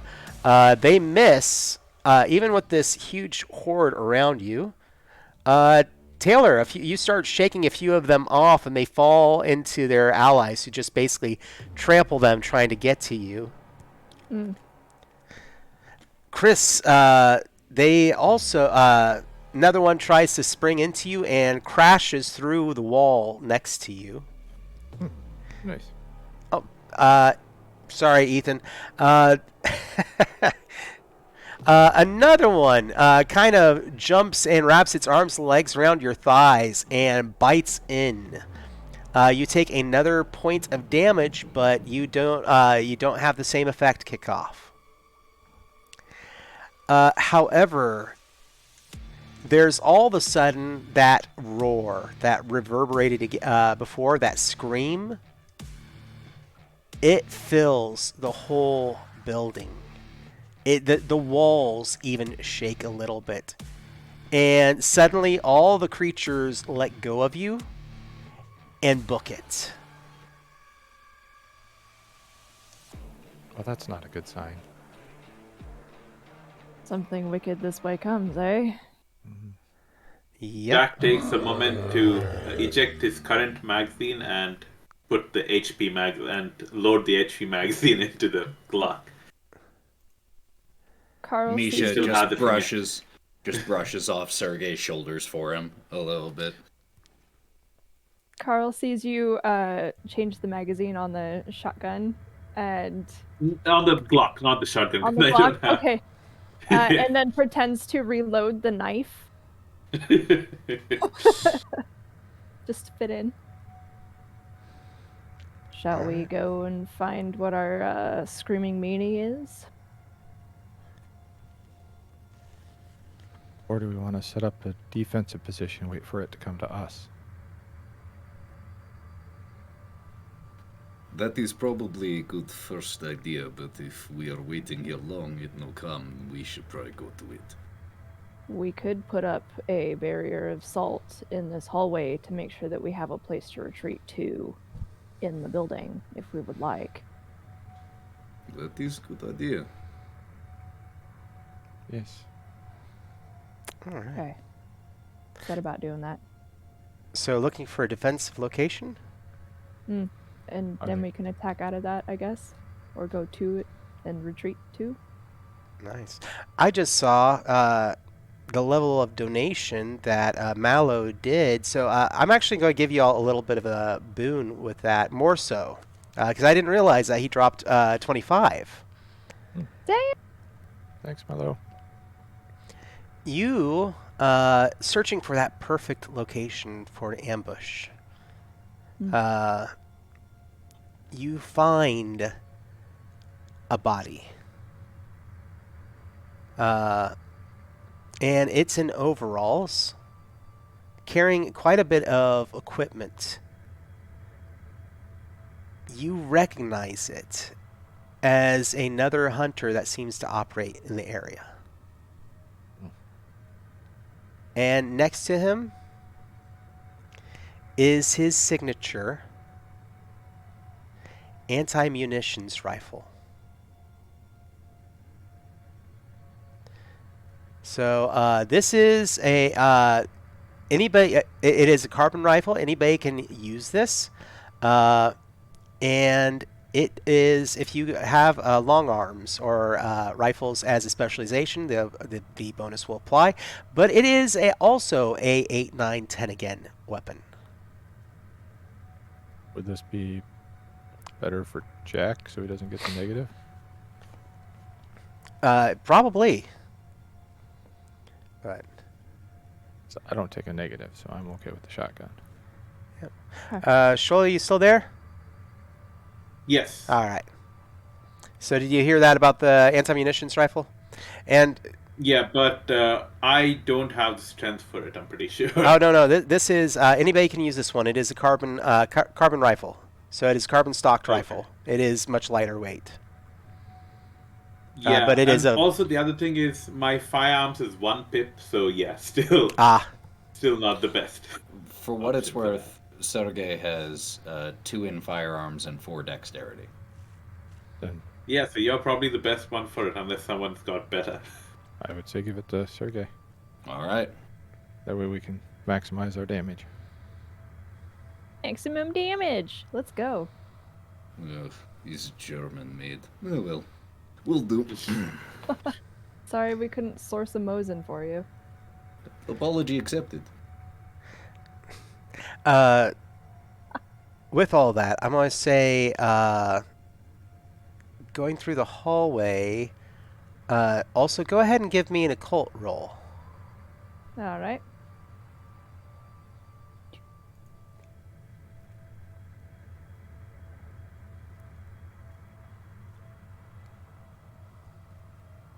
Just lost a die. Alright, I have 1 explosion, All right. I am going to be And looking for a 2 3 total. success. How many? so I did just get 3. There you go. You find more of that esoteric occult writing on the walls here. Is there a way to tell if I know of the sorcerer who is making these writings?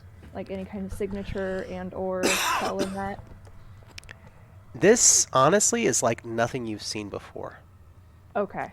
And the writing is...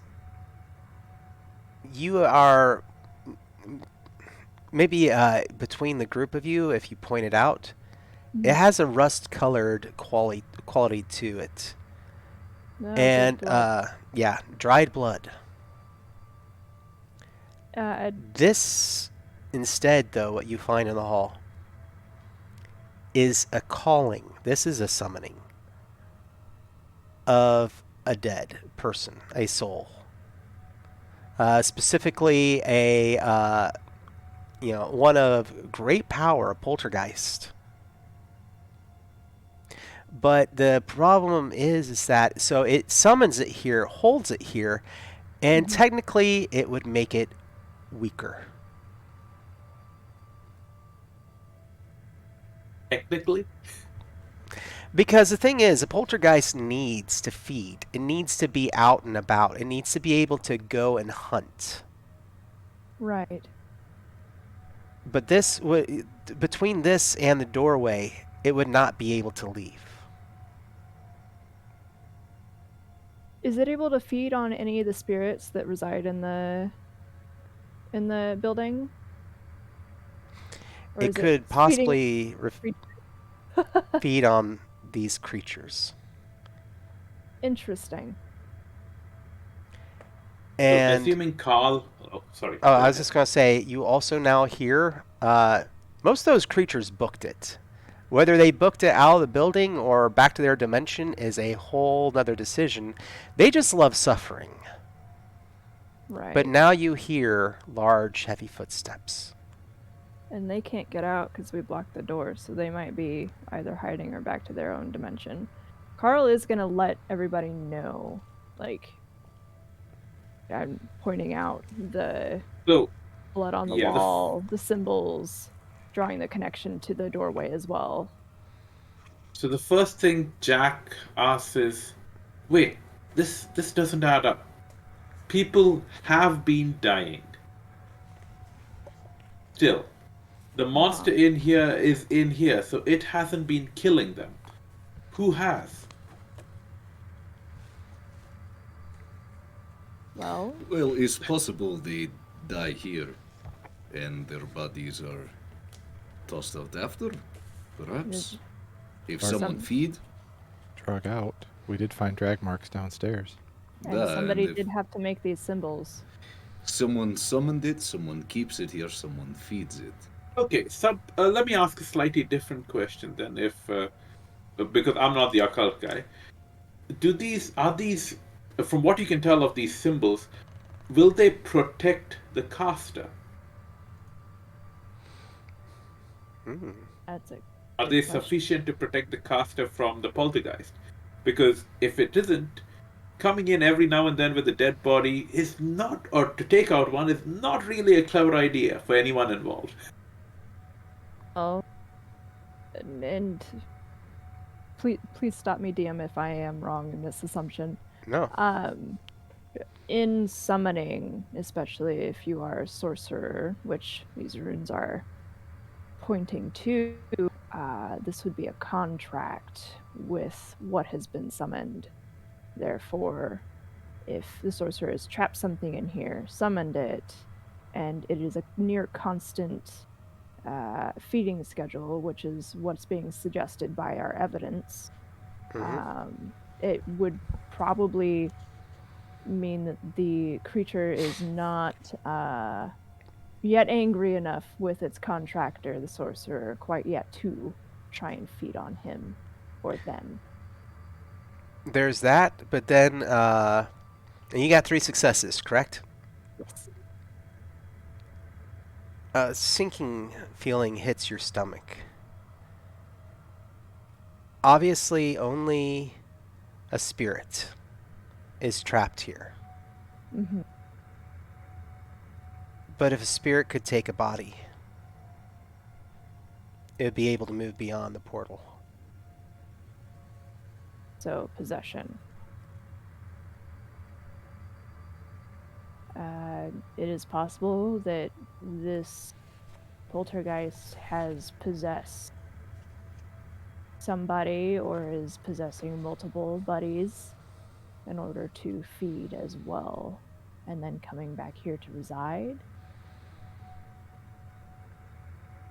So Yeah, Jack is having a very, very bad feeling about everything. So can you do sigils to counter this?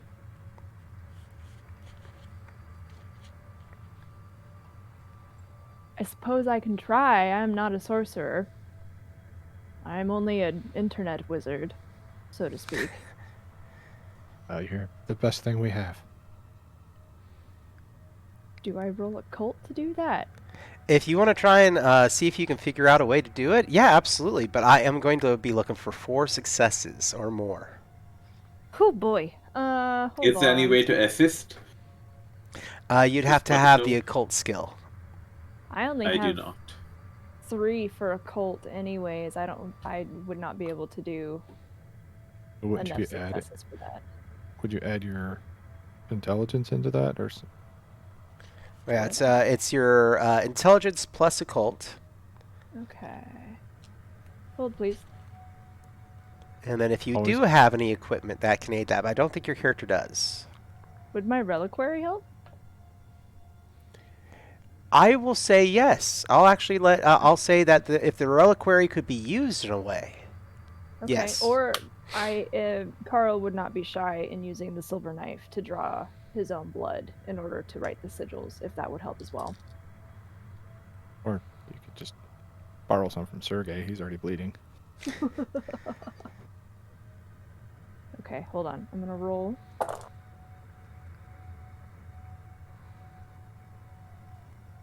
I have 3 in an explosion. And another explosion. Okay. So I have 2 explosions and 3 successes, so that's 5 successes. Nice. Nice. Okay. You could possibly piece something really quickly together. Marking a circle here in the hallway, but the key is the reliquary. Okay. You're going to have to draw whatever this is to this spot and put the reliquary around its neck. Okay. All right, crew. So, what we're gonna do here is, well, what I'd like to say is a little bit of a banishment, maybe. So we're going to take this fancy piece of equipment here, and dangles the reliquary, and we're gonna play dress up. So I need your guys' Wait. help. Okay, you got it. So you need it here. Here. You see what I have put down this circle here in this hallway. I Right. need that being in this circle so I can place the reliquary around its neck. Got it. Please keep all limbs while we do this, if possible. I would volunteer to be the bait, but and holds up the rifle. Someone else would need to take this. Do you think cursing would work? I mean, it probably won't hurt. Welcome to try and say bad things about his mother. I have no problems being the bait. Why don't we leave Misha here to protect Carl in case those little things come back? And the 3 of us can work together to lead it here. I'm just Yeah. gonna have to trust my Glock, but sure, let's do it. I got 7 rounds. I'll make every one of them count. I'm actually going to swap that and send Misha, and Sergey will stay because the rifle will probably be most beneficial if I can be steady and aim.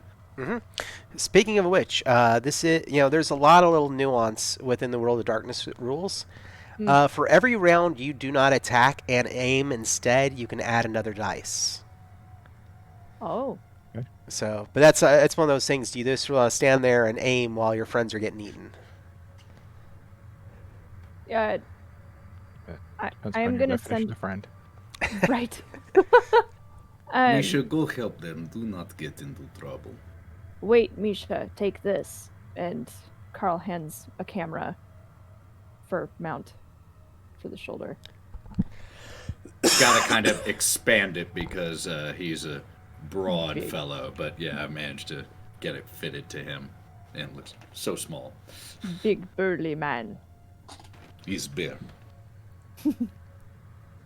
All right. So some people are going to go try and get this thing to chase them down here as bait. Yes? Yep. All right.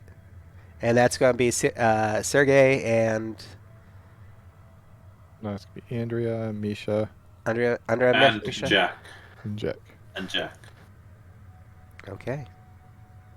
You begin making your way up the next few floors. Oh, there we go. Big. Yeah. The first floor, you see signs of bodies, pieces of them, showing signs of the gnaw marks from the creatures. There's probably been a little bit more death than reported in this area. But for those of you going up, every step, every little piece that you are walking, that strange kind of sigh that you heard before gets louder.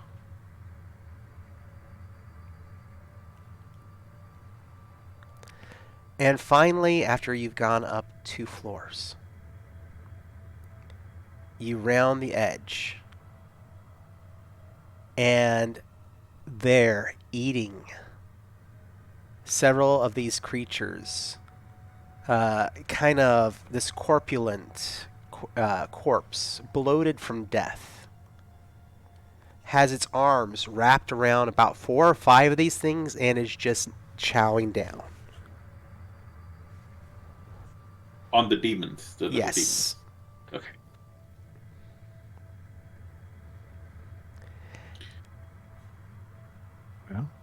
Well, I'm not even going to make y'all roll for it. You are standing there and you see this, but underneath it all, nailed into its chest, you see a trail camera. One of those green boxes with a motion detector and a camera sitting on the top of it. You know, staked into him as if he was a tree.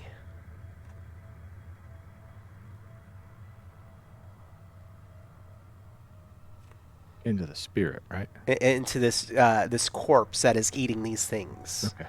That probably is also the residing point of the poltergeist. Are you okay?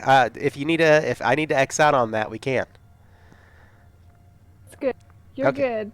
That's just you. Yeah. It's a pretty gruesome description, but yeah. Jack's nerve is taut, like he's ready to snap. All his courage is gone, right? But he's still smart enough to consider whether it's worth destroying the trail cam or not.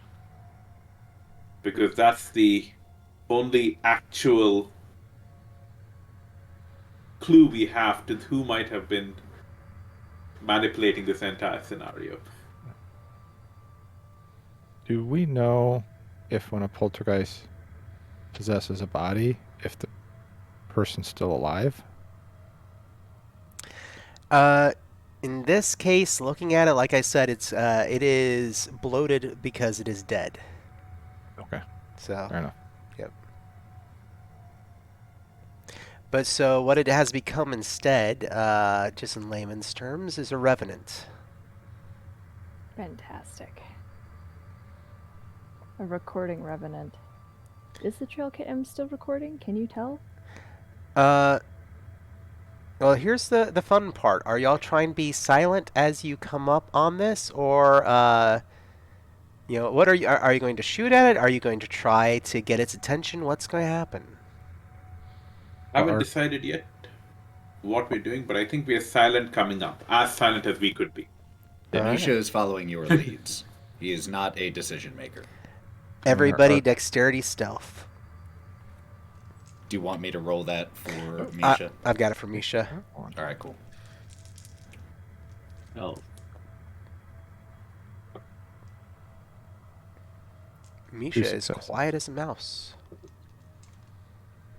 And how many successes, too? One success. 2 for One me. success. You come up on it. You're probably several feet away.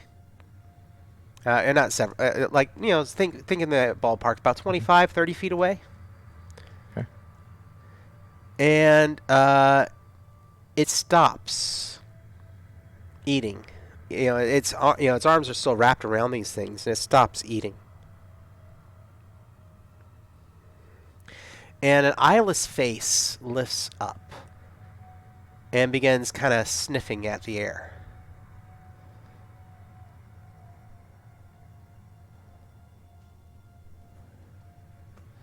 Andrea looks at Jack. Well, our goal is to get it down to the floor below.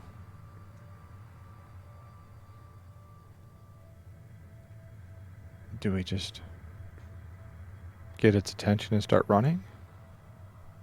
Do we take its limbs off and take it down? How sturdy are the floors? God. Fairly sturdy. I will be honest. I mean, this is this location. I often use this location in games. It's based off an actual location that exists in Houston, Texas. That I actually used to go and practice with bands there. So it almost feels like a cement floor. Okay, so we probably don't want it chasing us because it might be faster than us. Yep. Well, There's that chance, but at the same time, it's up to you. I mean, you can always do the run and gun kind of thing if that's what y'all decide. it is bloated. Perhaps it doesn't move fast, or we could try to take its legs off and then bring the rest down. It begins to stand up, still sniffing at the air. It lets loose the bundle of these creatures that kind of just fall like rag dolls to the ground.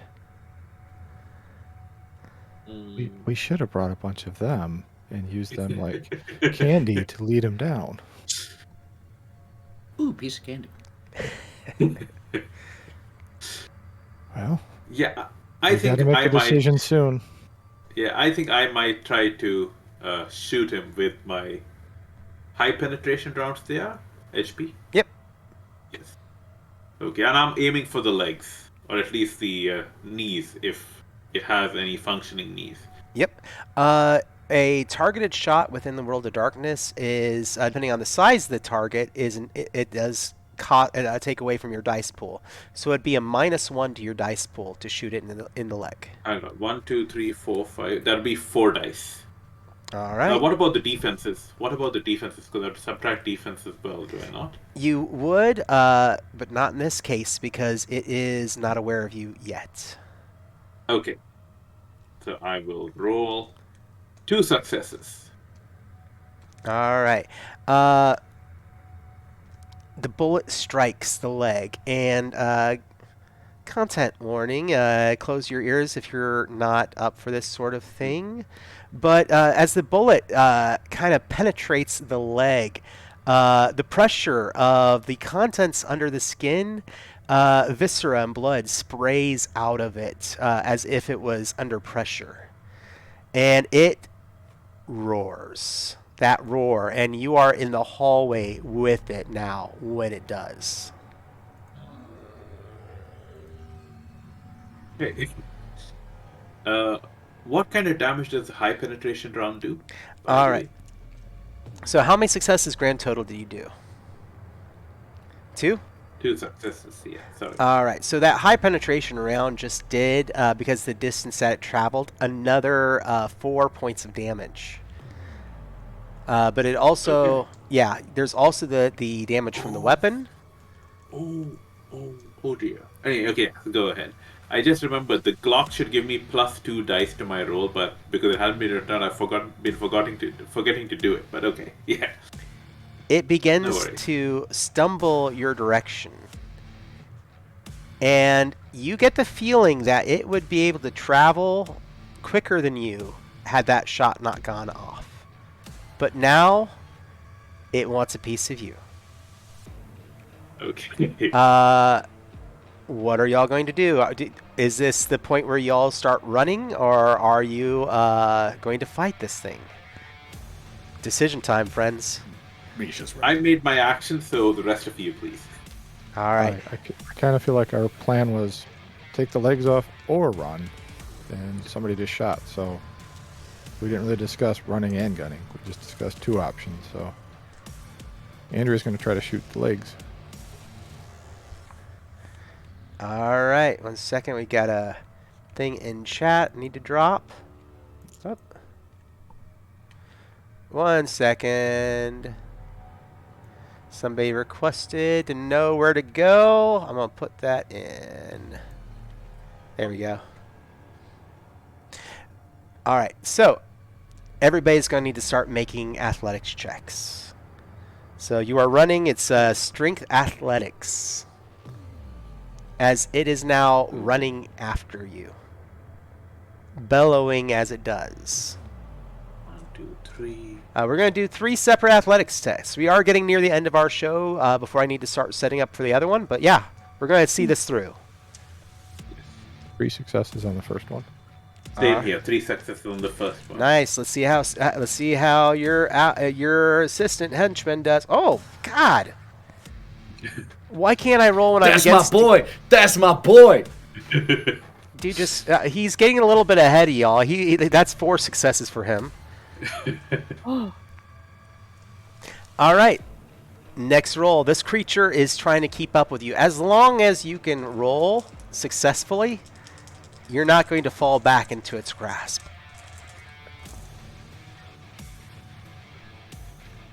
One success. 1 success. You start to feel that tug of the drain from running, especially on stairs and everything else. You've been up, you're tired, your muscles are aching, but you are still staying out of its grasp. It is running. You have athletic training. You are running as if you know how to run, and this thing is keeping up. One more roll. Okay. That was it. I got 2 successes this time. I got none. 1 success from the henchman. All right. The creature is going to try to attack you. So let's see if it happens. I mean, it's now able to reach you, but it still has to be able to attack. Defense 3. Defense. Ooh, that helps. That'll be good for you.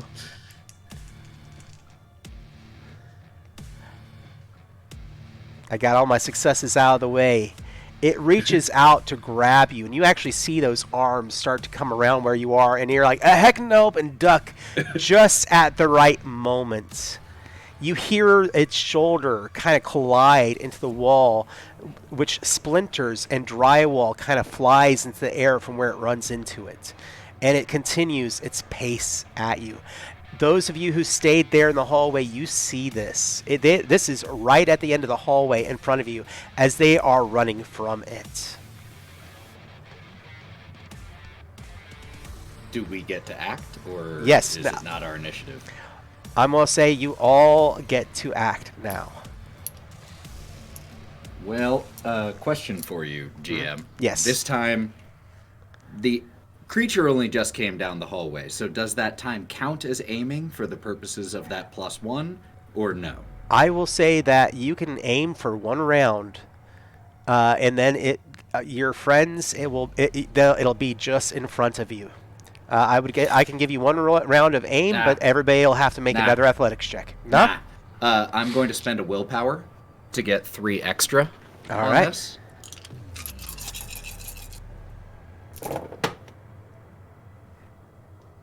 Success. Explode. Right. And this creature's defense, I should have mentioned. Let's find you. Defense.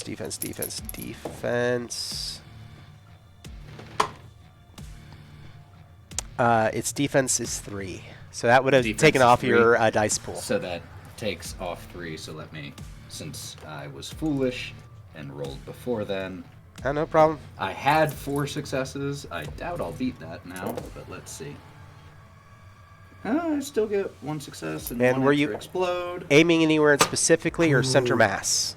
Oh, I totally forgot that the extra, that all successes explode. So that was Yes. 2 explosions. So a total of 3 successes. All right. Center mass, though? Most likely, yeah. yeah. All right. There's a lot of it. Yep. Don't hit the camera. It slams into its body, and that same pressured explosion. And so it is running like a fire hydrant now. That just viscera flowing out of the wound that you just created in it. I mean, that was an anti-munitions rifle. I'm pretty sure Jack got a lot of the blowback. Doesn't exactly enjoy it. We're gonna need so many showers after this. And it trips up and slips in its viscera, but now dragging itself at a good pace by the arms. It comes down the hall. And Did we manage to lead it back to the circle? it is starting to enter the circle. Who's going to try and put the rosary on it? Carl is ready.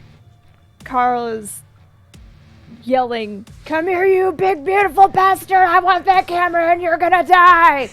And like getting ready to like throw the rosary over, or the crucifix over around this revenant's neck All right. as aggressively as possible.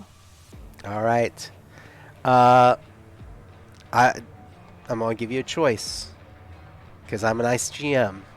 Strength brawl or dexterity athletics?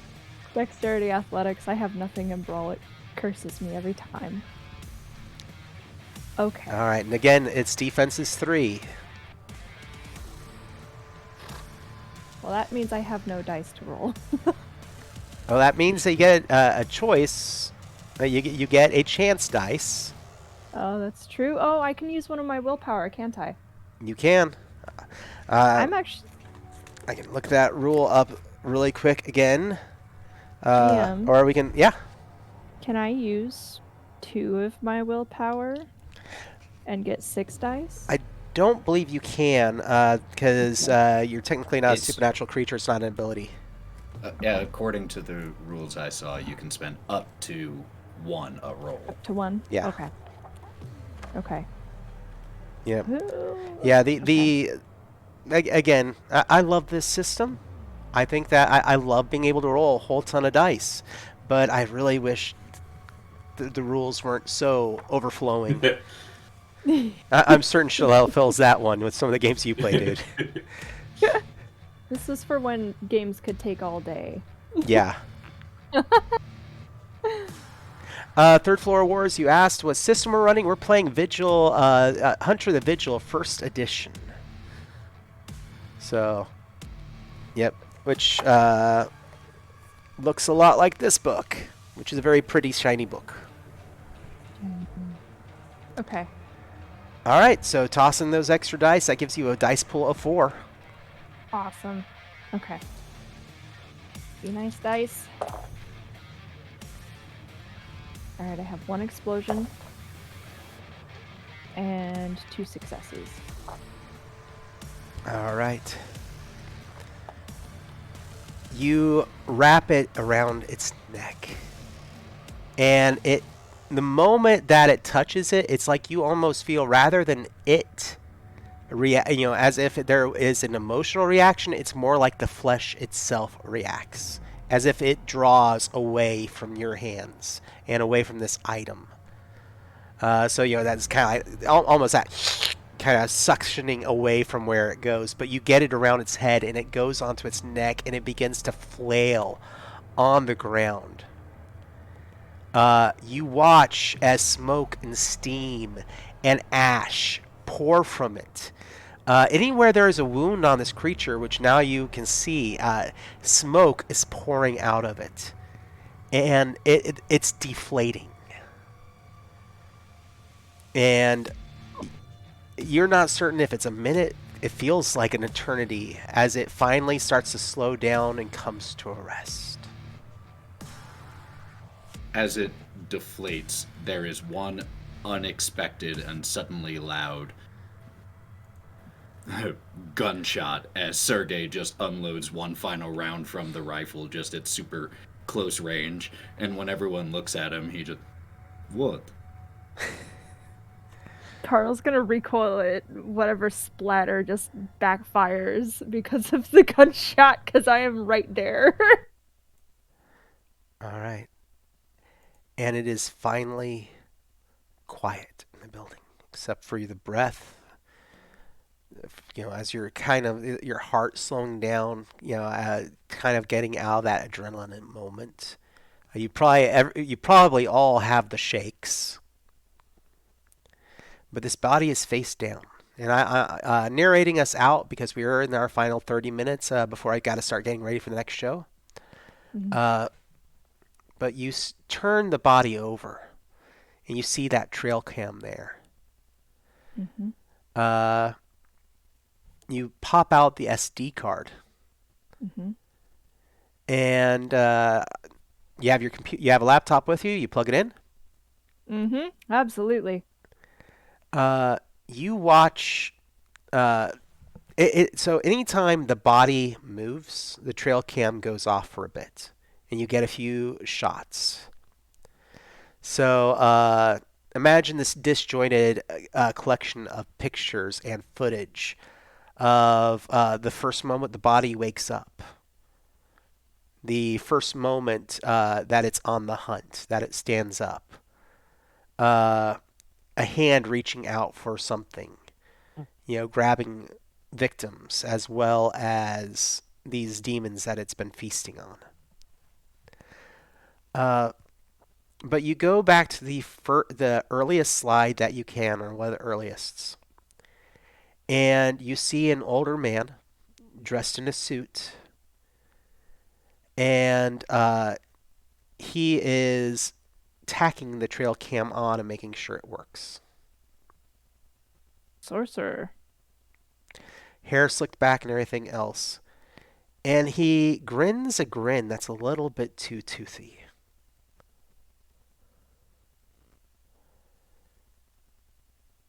Does he look familiar to any of us? No. No. Okay. But you are all Sharp startled. canines? Yes. You are all startled by the sound of a ringing, and it's coming from the back pocket of this corpse. Andrea will answer it.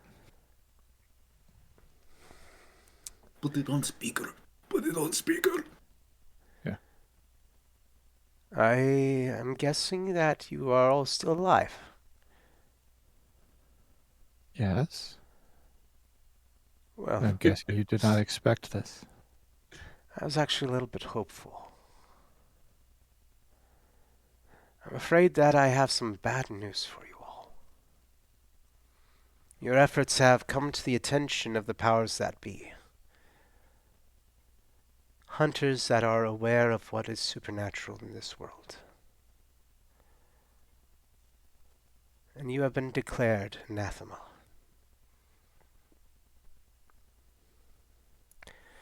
But I actually kind of want to make a deal with you. You see, there's going to be something coming for you soon. One of my kind.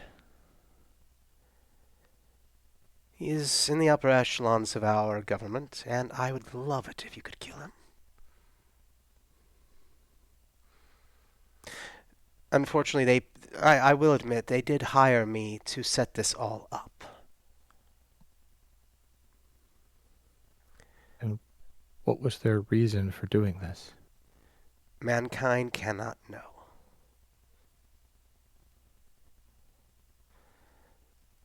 So, you kill him for me. I erase the records of you, and I let you walk. How does this sound?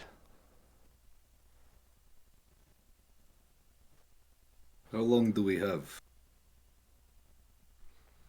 Probably a few minutes. He's supposed to be doing the cleanup. Does not sound like a real choice here. I'm afraid it isn't, but what can I say? You get to live another day. What are its weaknesses? Silver, sunlight, stake through the chest.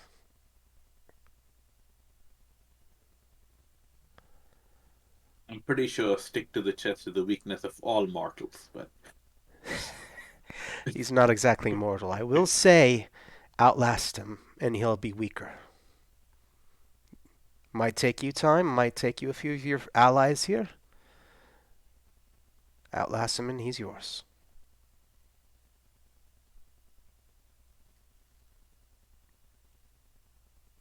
okay. Good luck. I say we say yes because there's no reason to say no. We don't have a choice. Yeah, we're being blackmailed. It kills us or we Yes. kill it. And besides, isn't this yeah. your job anyway?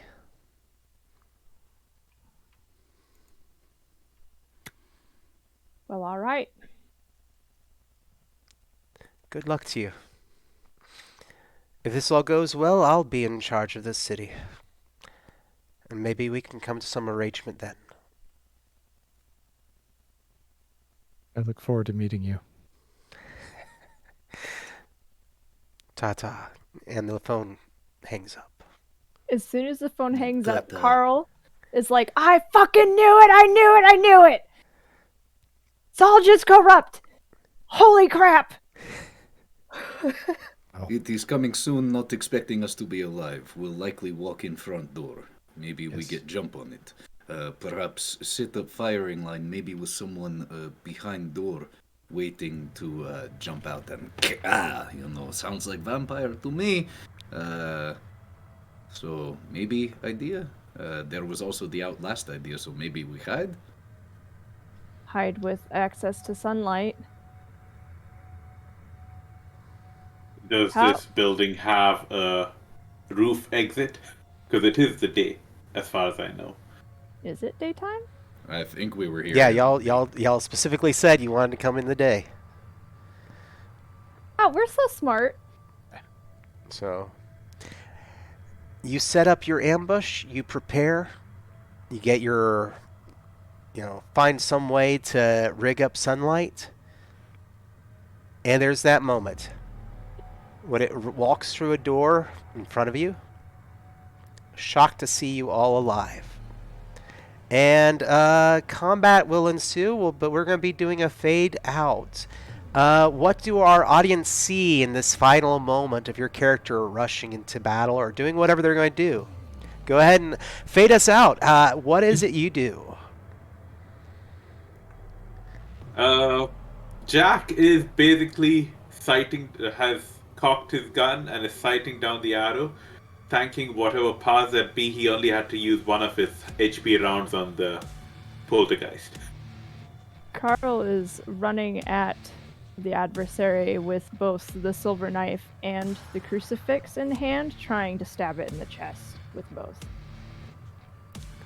All right, and Chris? I think knowing that Carl's going to charge in, Andrea's not going to let Carl, who is not quite as skilled fighter as Andrea is, go alone. So I think she's got a stake in one hand and her pistol in the other, and is coming straight forward. And Ethan?